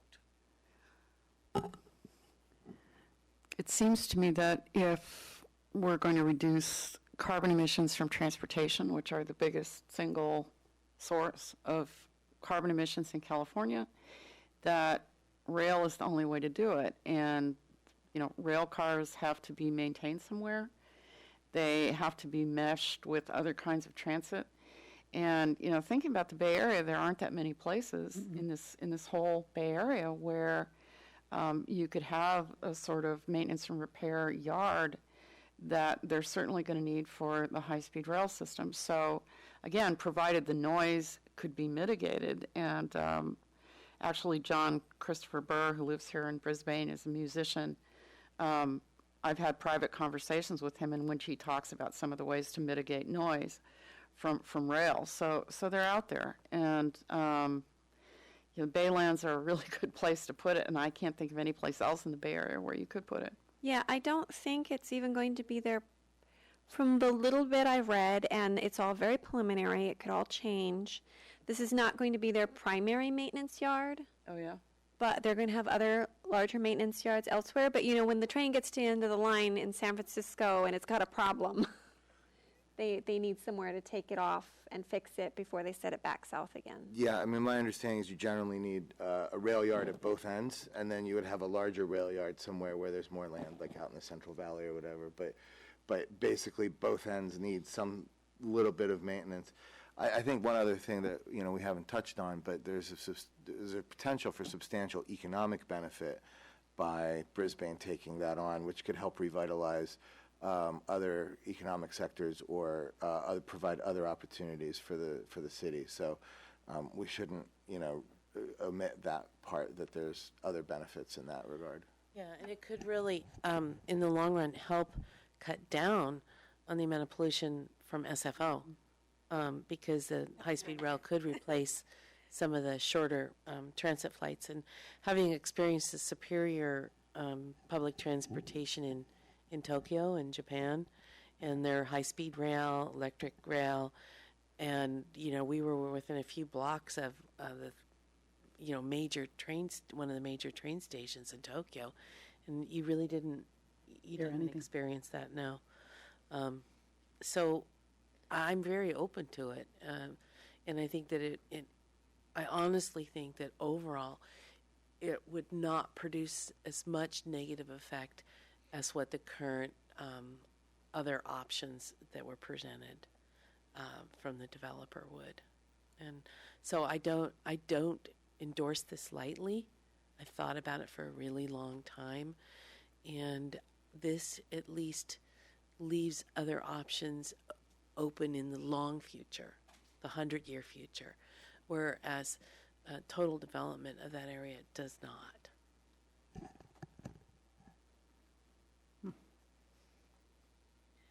All right, so I think Glenn and I have sworn up and down that we're done with this. Oh, but you're not done. But I think we're going to have to put a little more work into it to try and, to refine this language about the recology expansion A and, sentence or two. That's Yeah. not a big deal. okay. Was there any other proposals that you felt were better that were in the, or did you see that, or did you want to read that so you can see the other proposals that were out there? You mean what's in the letter? No, in the What's it? DEIR. What's in the DEIR? DEIR, sorry. What's now in the EIR. Yeah. EIR, right. I'm okay with that. Like, I mean, meaning I think the letter covers the other things that we want to support. So, Okay.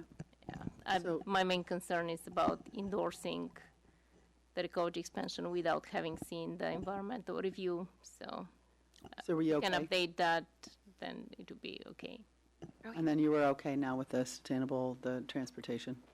You feeling better about that? You know, I don't. I think Central Brisbane will be the one impacted if there is noise pollution. So if I guess everyone on this committee, everyone else but me lives in Central Brisbane. So if they're okay with that, I'm okay. I think regionally, we're all going to be affected by whatever happens out there. I mean, frankly, sometimes I'm shocked. I'm hiking up on San Bruno Mountain, and I can hear Bart screeching Yeah. and squealing over in Daly City. We need to make sure that doesn't happen here, and because that's just horrible. And so, very conscious of it, but the impact to build something like that will be far less than it would be to build some of the other things that they're talking about. And like I said, you know, the long-term land use is open to many more possibilities with that than, I mean, like housing is the end game for land use. Yeah. Okay, cool. Well, thank you, glad- everybody. Yeah, I'm glad I'm glad you brought those things up, though. I think Yeah. they're important. To discuss, absolutely, and to add and to include into it. Yeah, and just so that you know, background-wise, when we went through that long and involved and tedious, torturous process of going through the DEIR, that was easy. That was a piece of cake. the year that I had to be the chair, we did come to consensus on those things. So when you say, has it been voted on and approved, we had consensus within the group that was sitting here at the time on those initiatives, which is why they're showing up in this letter. This, our subcommittee went back and reviewed all of that material that we went through on the draft EIR. So I didn't want you to think that we were making decisions without consensus. It's just been a long haul. Couple of years, right? Yeah. Yeah. Yeah. So now, what do we need to do so we can have this letter ready for the council? Yeah, I've been told by a member of the planning commission that we probably should step on it a little bit. Yeah, We want this letter to be reviewed by them as well as the council. yeah.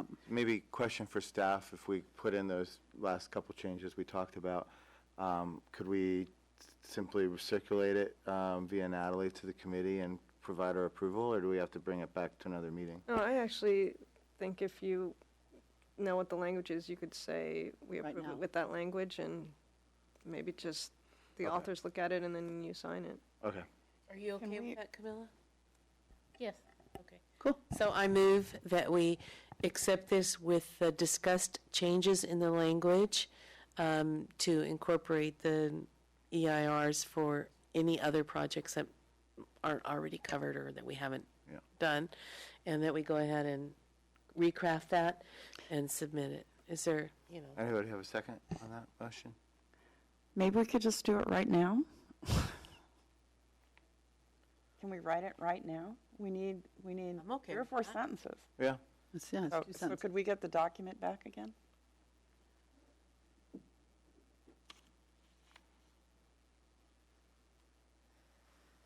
do you need a paper copy to help you do that, Glenn? Yeah, that would be good. Go, Michelle. I don't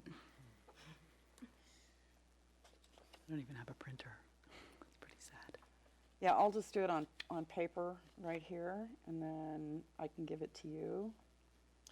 So can we postpone this and continue with the other discussion of the other Yeah. items? Yeah, let's do that in the interest of time. Invasive species ordinance. Let's do it. You know, this one is so hard because, thank you for the review of the process, Natalie. I really go, I'm a socialist who wants to be a libertarian at heart. I really want people to just to be able to tell somebody not to plant an invasive plant and have them not plant an invasive plant without having to make laws and ordinances and beat them over the head with rules. And yet we keep coming back to this place where we're like, well, maybe we need to beat them over the head with the rules because it's not happening. I don't necessarily look at it as beating them over the head. It's providing guidance based on best practices. I mean, Okay, There you go. yeah. all right. Some people That's- feel beat up. That's the compliance officer in me from my day job. But, Yeah. rules exist for a reason. They're to provide guidance. Yeah. Think about it like this. Think of some of the other, what I call anti-stupidity legislation that we have in our society now, like the safety belt law, the helmet law, and how ultimately beneficial so many of those things have been to people on the whole. Yes. So there's a fine line there. Yeah. I agree. I remember as a kid, when they passed the safety law, the seatbelt laws in the mid-'70s, and none of the auto companies wanted to do it, and they were all complaining that it would, hurt their bottom line, and basically they have an interest in maximizing their profit, and the costs of that would be externalized to the people who would be injured and maimed and killed because of the lack of those safety features. Well, fast forward a couple decades, and now safety features are a selling point, and they talk about how many airbags they have, and anti-lock brakes, and all these different things, and Yeah. and so it takes a little bit of leadership, and that's the definition of leadership, is getting ahead of things, and saying, yeah, this is important, I believe in it, and I'll advocate for it before society catches up and says, oh yeah, I want my minivan to have child safety seats because that makes sense. Well, you know what? Back in the 70s, they didn't have child safety seats. They didn't have any of that. And now, people shopping for cars are shopping for them specifically on the basis of their safety features. So when we talk about invasive plants, it's also, providing guidance and getting ahead of it. And ultimately, as people start to recognize the ecological balance and the web of interconnections, they start to be more conscious of that. You see a similar thing in food and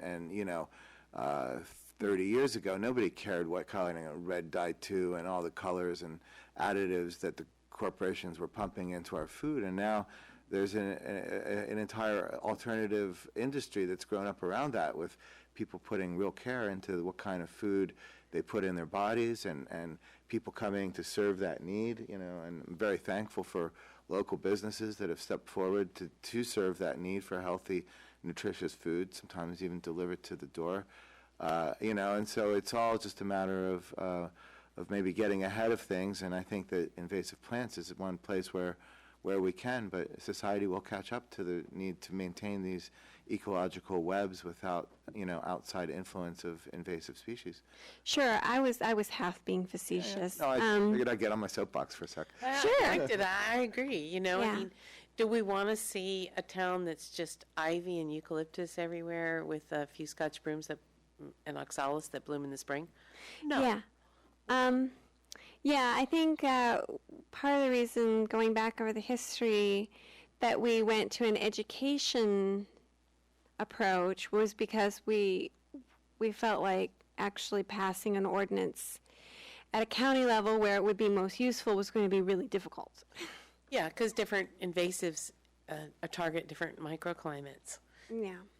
But we wanted to do it at the county level, or at least the cities, all the cities. We had talked at one point getting all the cities that surround San Bruno Mountain, like Daly City and South San Francisco, to also adopt the same invasive species ordinance, because the idea was to protect San Bruno Mountain. Well, let's do it first. Okay, Yeah, let's I mean, do it absent first. the ability to influence those other cities, leading by example and then encouraging them to come along for the ride is probably better than doing nothing. Yeah, no, I'm just reiterating some of the reasons we haven't already done it. But I think I argued for leading by example last time. Yep.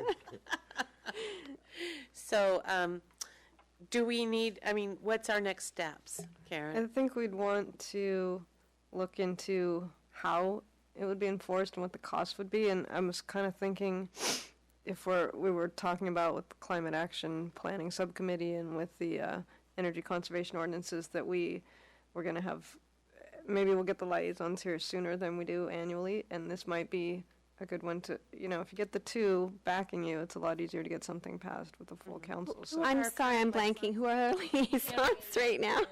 I think. Terry and Madison. Terry and Madison. Great. Okay. Let's do it. Yeah. Is it? Oh, yeah, okay. Good. Yeah. And we had suggested coming with a hot list to this meeting of plants of public enemy number 1, 2, and 3. So it would be an ordinance specifically restricting your hot list? I think so. And then, kind of a multi-part ordinance. One is, these definitely, and then other ones, like. Step 1, step 2, step 3. Yeah. Does it sound like a subcommittee? Well, Sure does. I don't know that it sounds like a subcommittee. I think we've been working on this long enough that we kind of know which.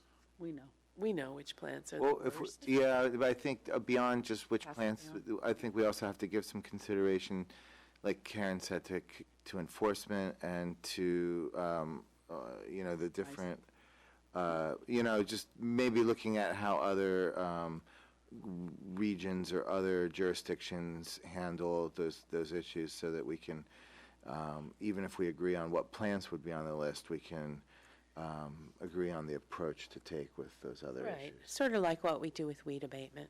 Yeah, Natalie sent the Chicago's. Let's see if- I believe it was Chicago, right? Really. Yeah, I read over that today, and it seems pretty straightforward. I mean, you can't get too many ordinances in just a page. That's a pretty concise ordinance. Yeah, they've got very specific ones. As far as species list, I feel like we went over that list with Joe Cannon when he was here, and that's what we put on the invasive species pamphlet. So I'm not sure how much of that needs to be revisited. No, I don't. No, I I don't think think we're it does. pretty good with that. I think we got it. Yeah, I think it would be worth just running it, because we have some new staff at Mountain Watch. I think it would be just worth running it past everybody one more time, saying, Well, that's what we got. Oh, and this that's, ordinance, I'm sorry. Oh. This ordinance says the commissioner shall keep and update as necessary a list of regulated invasive species. So yeah, Yeah, it's not set in it's stone. not set in stone. yeah, because some new threat could come along, like, Passiflora jamesonii, passion flower, which just takes off. Yeah. It's a California kudzu. Does it define who the commissioner is? Yeah, well, we're a committees and not a commissioner, so, In this ordinance, I mean. It's a staff, Well, right? I mean, it might be somebody from city staff or something that would be responsible for that. I don't know. I'm asking, does Chicago's ordinance? Oh. Theirs is? Says Maybe I'll- commissioner or the It says- executive director of Animal control, yeah. Oh, This is a go. All right, we're good. Oh, to- did you, Megan, did you want to see the language too? Oh, thank you. well, since we're not a legislative body, could we be the caretakers of this, and then could it go through Park and Rec for, anytime we need to make a change, could we go through Park and Rec and Probably have should them? actually go vote on through it? Public Works. Yeah. Public Works? Okay. What do we But I think we need a about- legislative body, so it would either need to go through, Park and Rec or City Council or something. to If it's an ordinance. change our It's gotta go- future ordinance? You're talking about like Yeah. what the process would To update the list if there's. Yeah. if there- Oh. Not to change the ordinance body itself, but to Yeah. keep the list up to date. Oh, yeah, I'm sure there's a number of ways you could Okay. All right. Yeah. approach that. Yeah. So I guess the action plan there is to, Has this gone all the way down? Yep. Okay. we're good to go. So I guess the action plan is to bring this up with, on the hot list with the liaisons? Yeah. All right, great. Okay. Any other comments from the council, or from the council, from the committee on this? Let's move on to. Well, can I just ask, because we all are in support of this? Absolutely. Yeah. Yeah. Okay, just want to make sure we have consensus before we go Yep. forward. Sweet. absolutely. Let's discuss the subcommittees and Can the, we go back to this one and finish it off since we finished the language? Oh. I Or- think we just hand it off to staff? Yeah, I wrote the new language in. Okay, so we still need to, Adopt via Yeah. motion? uh-huh. Okay. So I go back to my original motion that we adopt The amended. the amended letter. Do I have a second? Is there a sec? Yeah. I'll second it. All in favor? Aye. Aye. The motion passes unanimously. Thank you. Thank you. All right, subcommittee reports, Climate Action Plan Subcommittee. Well, I already kind of touched on that in my chair and committee member matters with the AB 802. I think Oh, yeah. part of that actually came out of the CAP subcommittee, so maybe I should have talked about it here. You don't talk about it again. I could just. That was a joke. Okay, cool. So unless there's other stuff, let's move on to Bike to Work Day. I unfortunately did not have an opportunity to attend because my wife was out of town. I was watching my daughter, but I did get to pull up right when Michael was cleaning up at Bayshore and said hi as they were packing up. So I got to see Michael out there manning the Bayshore table and then the whole group of people at the Lagoon Way table, and my husband took pictures. Yeah, Yeah. Yeah. just, yeah. So I didn't think I was going to make it because I was getting on a plane that morning to New Orleans, but I managed. I, for some reason, sprang out of bed at 6 a.m. So it happens to me occasionally. I'm kind of weird. So I went from 6 to 7 to kind of help set up and start off the day and down at Lagoon, and I really enjoyed that. I looked, when I was going home at 7, I looked over at the Bayshore station and I didn't see the easel and map. Did those get? Since you told me you weren't attending, I didn't. Oh, yeah, because Michael said he was going to take that over, so I gave him the map. No one told that to me. I think we discussed that in committee because I didn't have any conversations with him outside of committee. Okay. Well, you'll have maps for next year. Yeah. All right. How successful was it? I mean, how many, do we know the number of people that? Since I left at 7, I think we had like 100 people by 7 o'clock. Oh, that's good. Wow. That's good. I think it was about 50 drop-ins and 50 ride-bys, but I'm sure there was a lot more than that, and I'm sure staff will give us the tallies later, next meeting, right? You have them? They'll be able to get them. Okay. Awesome. All right. Habitat Restoration Days. I think this is our first meeting since the last Habitat Restoration Day. Yeah, it's our first meeting since we had the Habitat Is it? Day. Yeah. Oh my God. Oh, Oh, are you sure? yeah. No, because we just did it 2 weeks ago. No. No, it was April 23rd. It was right after the last meeting. Yeah. Oh, the it's last, May. So, yeah. It's a month ago, yeah. Okay. Weeks ago. Well, what is it? The thought 23rd. It was a month ago. Okay, well, it was very successful. It was awesome. And we pulled up a whole dumpster full of broom, Packed dumpster. and I couldn't move the next day because I was so sore. But it was it was well attended, not as well as some of the other ones we've had, but we filled an entire dumpster and really got into pulling the broom. And that area that we worked in is a treasure trove of plants, and it's an area that we should go back and revisit because it really had a lot of nectar plants. It had everything, and we took out quite a bit of broom. Next year we should focus on also removing the anise, and I think, and there was a good participation from people from the Ridge. Yep. And Hopefully that'll bring more participation for Yeah. the one you're having up at the Ridge, too. Yeah. but for the other I got to tell you, those we're having weed things are awesome. are awesome. Weed wrenches. Oh, I made Weed wrenches. such good friends with my weed wrench Oh, yeah. that day. One thing to note, though, I will say this: some of those Scotch brooms have been cut in the past, and that is not the way to remove them or to cut them down. Because what happened was you'd approach a Scotch broom and you'd think, "That's little. I can use the little weed wrench," and then you'd get down there and you'd find that this rather smaller looking bush had a really thick stump from having grown back from the stump. And so it turned out you needed the big weed wrench after all. And Mountain Watch brought all of their weed wrenches. The city weed wrenches apparently are in storage, and people didn't know where they were, but I guess there was some discussion. And We have to get those out. yeah, because we need we'll need all of them when we do Yeah. because it was amazing. Yeah. And Natalie, can we make sure we have them for June 25th? Like Yeah. anything, any tools that the city has and Yeah, can get? the broom really it's really difficult to way. take out with anything other than a And that's what we'll be removing in that area that Yeah. we'll do on the 25th. So there is a lot of French broom. Yeah. I realize it's there because I saw it blooming really beautifully in yellow a few months back, and I'm like, wait a minute, that's an invasive species right there that I see a lot of it. So we'll be removing that, but There's two kinds of broom there. There's French broom and there's also the Scotch broom, and there may also be gorse, which is really nasty. And I hope there's no gorse because we don't want to. That's really awful. So we need to be well prepared with. And our who would be able to track those down? If we can't, I don't know. We're in Public Works, so we should be the ones who have them. Somewhere in the courtyard. I think that they're in. Okay. I'm sorry, I was really focused on other things that day, but I think they might actually be in storage at the teen center or some I'll ask. bizarre place like that. Okay.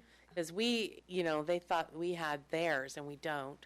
And then somebody else said, "Oh, I saw those at yada yada." So the city definitely has their own, but they're stored someplace. And we will need them for that day because if we'd had more weed wrenches that day, Could have pulled up all we all would of have pulled Yeah. up more. Yeah. Could have pulled up twice as much with twice as many weed wrenches. Yeah. It is. I know Mountain Watch cannot afford to get a porta potty for that day. Is there any possibility the city would, or is there any other facilities to use?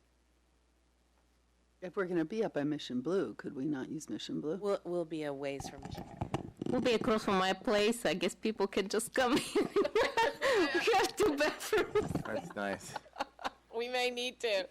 Put plastic down or something. or Yeah. People move their shoes. I think I removed my shoes when I was over at your house anyway, so. We got so dirty that Definitely day. remove your you shoe- oh, we must have, were dirt put on a from head to hazmat toe. suit.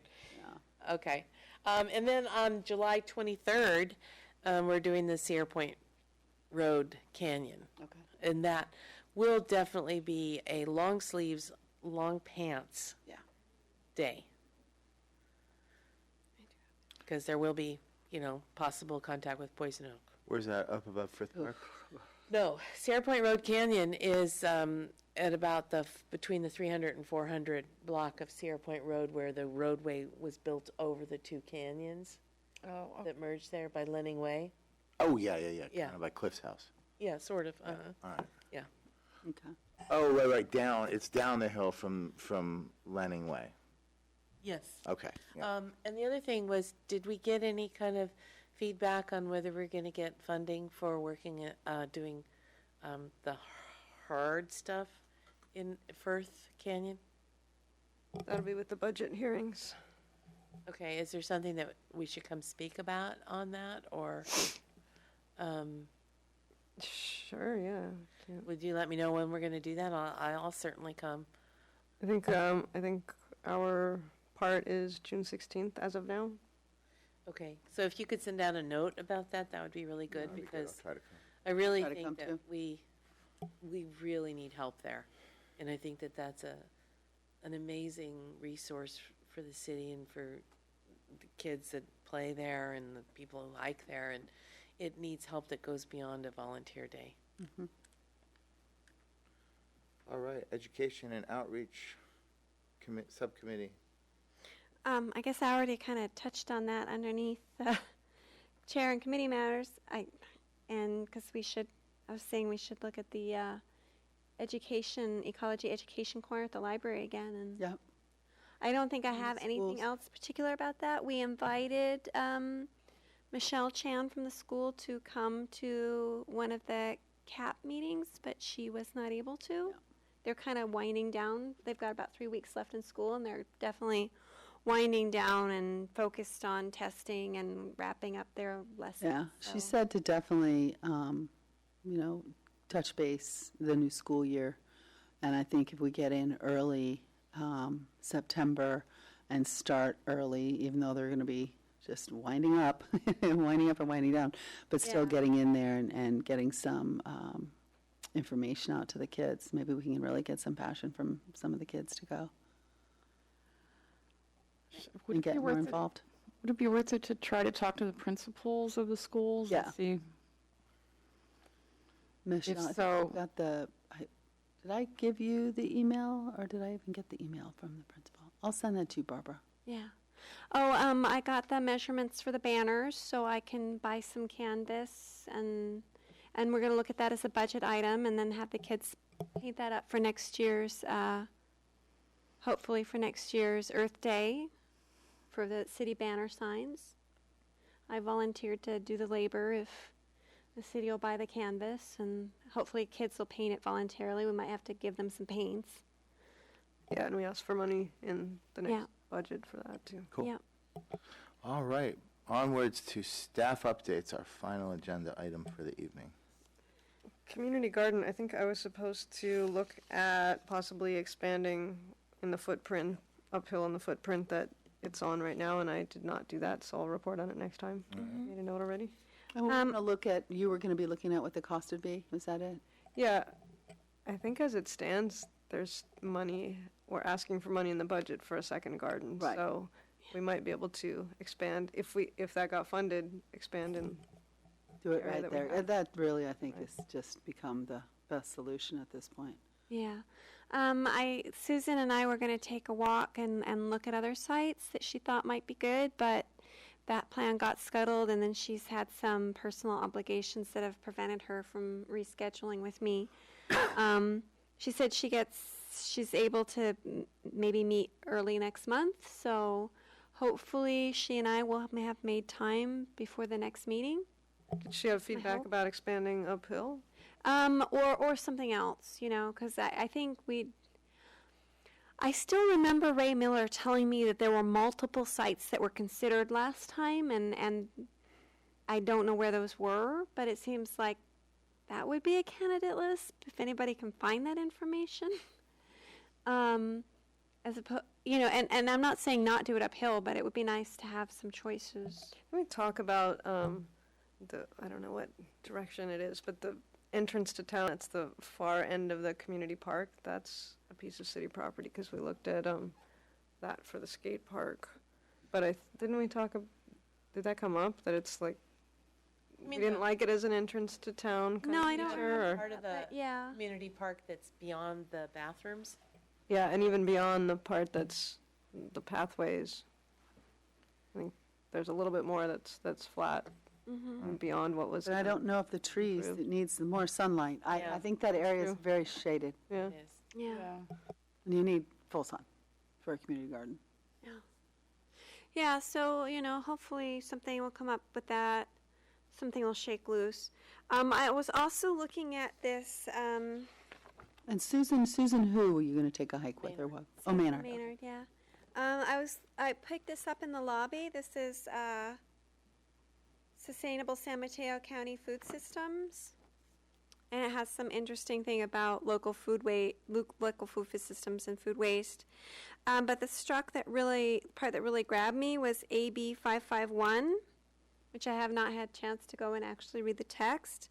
But it's urban agricultural incentive zones, which if you declare something an urban agricultural zone, then there's some money you can get. And so I don't know if we could, declare this little tiny community garden an urban agricultural zone, and the new little tiny garden an urban agricultural zone, Or and the extension potentially of open it up for some state funding. 'Cause that'd be great. That way we could keep it in the same location and just extend Yeah, it and have or both of them, both, do too. or whatever. Like I said, I didn't have time to do the research and read online, but it seemed like at least a fun thought.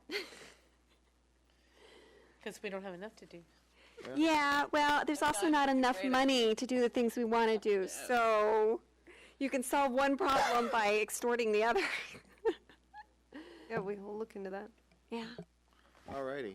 I have not received biographies from everyone, but also we are having an issue with getting a group photo, so we'll see what comes first. But if you haven't sent it to me, if you could please answer the questions that I sent. I'll send you mine. Just send those again. I'm sorry, Okay. Natalie. I know they're probably there somewhere, but if you don't send them again, if you wait long enough, my biography will get longer. Nice. Wow. No. Alrighty. Cut short. Are C and D the same? I just moved it. Okay. Yeah. So Wednesday, the 22nd is not a good day for me. Yeah, can Or we take me. a quick poll? Because the council is doing a budget hearing on the third Wednesday here. They just bumped us from our date. So we could meet on this, Wednesday the 15th. So we could meet in the large conference room, so we thought we really should see what the majority of members can do, so that we can pick a date. I could theoretically do the 15th, but I'm flying in from LA that afternoon, so I could be here though. And then Anybody the else? 22nd, 15th, 22nd, we've got two that can't do the 22nd. So we were The rest scheduled no. for the 15th, and they're going to have a budget session on that night? Yes, in this room. Okay. Yeah, I don't really want to miss the budget session. Can we look at other days? Well, you won't miss much of it because our meeting probably Okay. won't go as long. Okay. And then you can come and their meeting will go all night. Well, we do start an hour before, that's true. So Yeah. if we had an hour-long meeting, We could have a short meeting that one and go to the budget meeting. Okay. On the 22nd? On No, the 15th. 15th. 15th. Yeah. Shall we do that? I think that would be. we can wait for you guys. I'm- We're available both days, so. Is everybody good with that? Should we try to start at 6 that night? Is 6 too early? I just don't think people don't make it when we change things too much. Yeah, let's keep it at 6:30 because Michael has trouble already getting there at that time. So Okay. if we're going to talk about chairmanship, then we'd want him there. So short agenda for that night. Yep. Okay. Are you going to call Michael and talk to him about that? I mean, I haven't seen him here for a while. Like 2 weeks ago, I guess he was here He last. was here last. He was Yeah. here last Yeah. meeting. Oh, let's He does end up having to miss more than some people, but he does. But I also mean, come if along. to talk to him, we want to make sure he's going to be there. Yeah. Right. Okay. Yeah. Who's the vice chair now? Michael. Okay. Michael's Michael, vice that's why we're chair, talking to him. Oh, God. All right. It's He's good about letting us know when he can't come to a meeting, right? Mhm. Yeah, he did email me this time. So it's going to be June 15th. Yeah. Is that settled? 6:30 to 7:30. In the large conference room then? Yeah. All right. So that brings us to the Carbon Disclosure Project.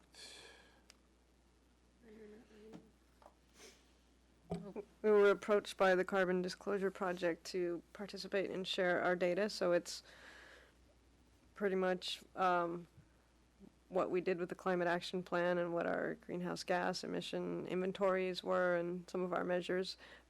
It's an organization, a nonprofit that's based in the UK, and originally, I don't know if anybody else can add to this, originally they were focused on businesses, but they're trying to publicize agency information, local agencies, cities, and bigger agencies. So they probably approached us because we got the Beacon Award, but we had a lot of the data, and so we filled out the survey, and we are on their website and Oh, great. participating. Good. Cool. Alrighty. Free solar EV charger for a day. We were also approached by a company called Envision Solar, and they have a solar PV panel that's attached to a stem, and it's basically for a parking lot. And so we're going to have a display of that people can use potentially July 14. Yeah, which is a council meeting date, so they'll put it at City Hall and leave it there and we'll advertise it so people can come and charge their vehicle. Is This it just for vehicle charging? I mean, I'm curious because, so it's just one panel. It's one large panel. How big? Probably, we have the dimensions, but it's probably bigger than a parking space. And then it just stays there. It's on a stem, you said, meaning it's on a It's stand? attached to a charger, and they're able to bring it in on a truck, set it down, and they're marketing their product. And how much is their product? We didn't even ask. We just thought, we'll take the free day. We'll I find think it's great. Can you find out? Because that might be something that people could actually buy one for their home. That might be Yeah, something. We invite them to the day in the park. Day in the park. Have them drop one off for day in the park, and That's an interesting idea. Great idea. And, if they're not that expensive and you can plug any old thing into them. I doubt they're cheap, but we can find out. Well, I mean, what's cheap? Right. 1,000? 2,000? well, it's Like all. Sharon. I mean, really, at the end of the day, it's all like what's the lifetime analysis of Yeah. the cost savings compared to another energy source over time. Yeah, but if it's like self-contained on a stem and you don't have to install it on your roof, but you have a place you can put it, it's not a bad idea. Could be great. Yeah. Free solar. All right. Well, I look forward to hearing Functions more like a about- carport. Hmm? Functions like a carport. Yeah. It provides Functions like a cover. carport. It would be interesting to see how it responds to our windy conditions. Oh, yeah. Let them know Given that that, by the way. I've come home a couple It is times at with 3 all my o'clock in the trash afternoon. cans out all over the street, so because of the wind. So, see how it holds up. UN Global Public Awareness Campaign. Hold on, just a second. I just had an idea, and I won't be at the next meeting, so I thought I'd mention it now. I think it would be cool to have, we have several people who own electric cars in town, and I think it would be great if we could get a couple of different kinds anyway to the community festival, just have people look at them and talk to people who actually drive them. That would be Oh, that would be electric great. car parade. I like that. And if we had, that solar charger there too, it would make sort of a display. Yeah. By the way, I heard through the grapevine that the day in the park is changing days. Yeah, we- Then the first Saturday in October, we're like, Yes, we ever. just heard that, and we're gonna update you, but it's not on the list, so when it jumps to that, we can. I just heard today also, but I guess they discussed it at the last council meeting, and the day in the park is gonna be September 24th. Ooh. I think the reason being is that the city's planning its 55th anniversary on October 1st, the next Saturday, in Mission Blue. So the day in the park is planned to be on September 24th. It's the 30th annual, and Park and Rec are trying to generate some new interest by changing the format a little bit. They're not going to have the tents, the stations in the park. They're going to be along Old County in the same way that the Parkside pop-up was from beyond the village to Park Lane. Cool. And they're going to I understand they're going to have a zip line. They're going to have a beer and wine garden. They're going to have a live band. They're going to have a pet parade, dog parade. And the hours are going to be 10 to 3 because it tends to taper off at the end. And the wind picks up at 3. And the wind picks up. So we'll be on concrete all day. Asphalt is softer than concrete. Oh, yeah. Runners say. Tell that to my knees, baby. Yeah, runners say. I don't know. So Perfect for start the cars, though. subcommittee. Yeah, it's next- good for the Will there cars still to do be that. shelter? Yeah, I think they'll still use pop-ups. I didn't hear that they weren't.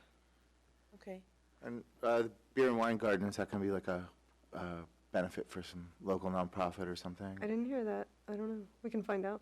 Yeah, a lot Probably. of times, you have yeah, that might be a good opportunity for some fundraising for a worthy cause, or if not, I'm sure my wife would be happy to sell them wine too. But that's, yeah, organics and sustainable wine. Nothing better. Anyways, You put that date on for those, that the sound EV charger? Oh, I You bet talked to them about that Yeah, they had a range of dates available, but we can ask about this September. in September, just Yeah, to add that that's- and that's a do great another idea. one if they could. That Yeah. would be great. cool. For what, Megan? The No. EV charger to come out on the 24th for a day in the park? I mean, while we have them here next week or what? Do we know how many electric cars, how many different kinds of electric cars we have in Brisbane? I know Barbara's got a Leaf. The I know, Millers have Mitsubishi. Mitsubishi. Sharon There's Boggs few has a, There's a few Teslas in There's a town. few Teslas. what does Sharon have? I saw it today. I was over at her house. I don't know. I only know of the 3, but I think we've got more electric cars per capita in Brisbane than any other city in the U.S. I bet we do. But I would put $500 down on that. Well, I hope we get a lot of use on the charger. They said that their model is an hour. You should charge for an hour. It's a level 2 charger, so hopefully we get more than 3 people. Is there any way we could find out who's got a Tesla and see if they'd be willing to? Yeah. I know somebody who has a Tesla. There's somebody on San Benito. When I go walking in the morning, I see a couple of them. There's one on Kings Road. It's There's one great on for a Tulare. subcommittee, day in the park subcommittee, maybe to work on. You know, Yeah, Tesla Hey, would probably hey, we're having bring fun. a car to our day in the park. I'm if we pretty asked sure them. they would, yeah. I know people who work at Tesla. I know 2 people who work at Tesla. Maybe they'd give me a car. I'd be happy to leave it in the. If they give me a hot car, I'd be happy to keep it. Yeah, exactly. Now, that would be a good raffle prize. Yeah. Let's move wrap on. it up. Global UN Global Public Awareness Campaign. So Glenn had asked us about this, and I think there's some relationship with Carbon Disclosure Project, but we haven't, can you tell us what, we hadn't dug too much into it.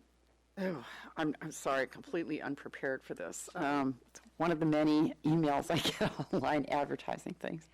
UN is trying to bring public awareness and has asked cities to participate. Didn't I send you the thing? I don't have it in front of me. Yeah, well, we'll look into this more, and maybe the subcommittee can talk about it.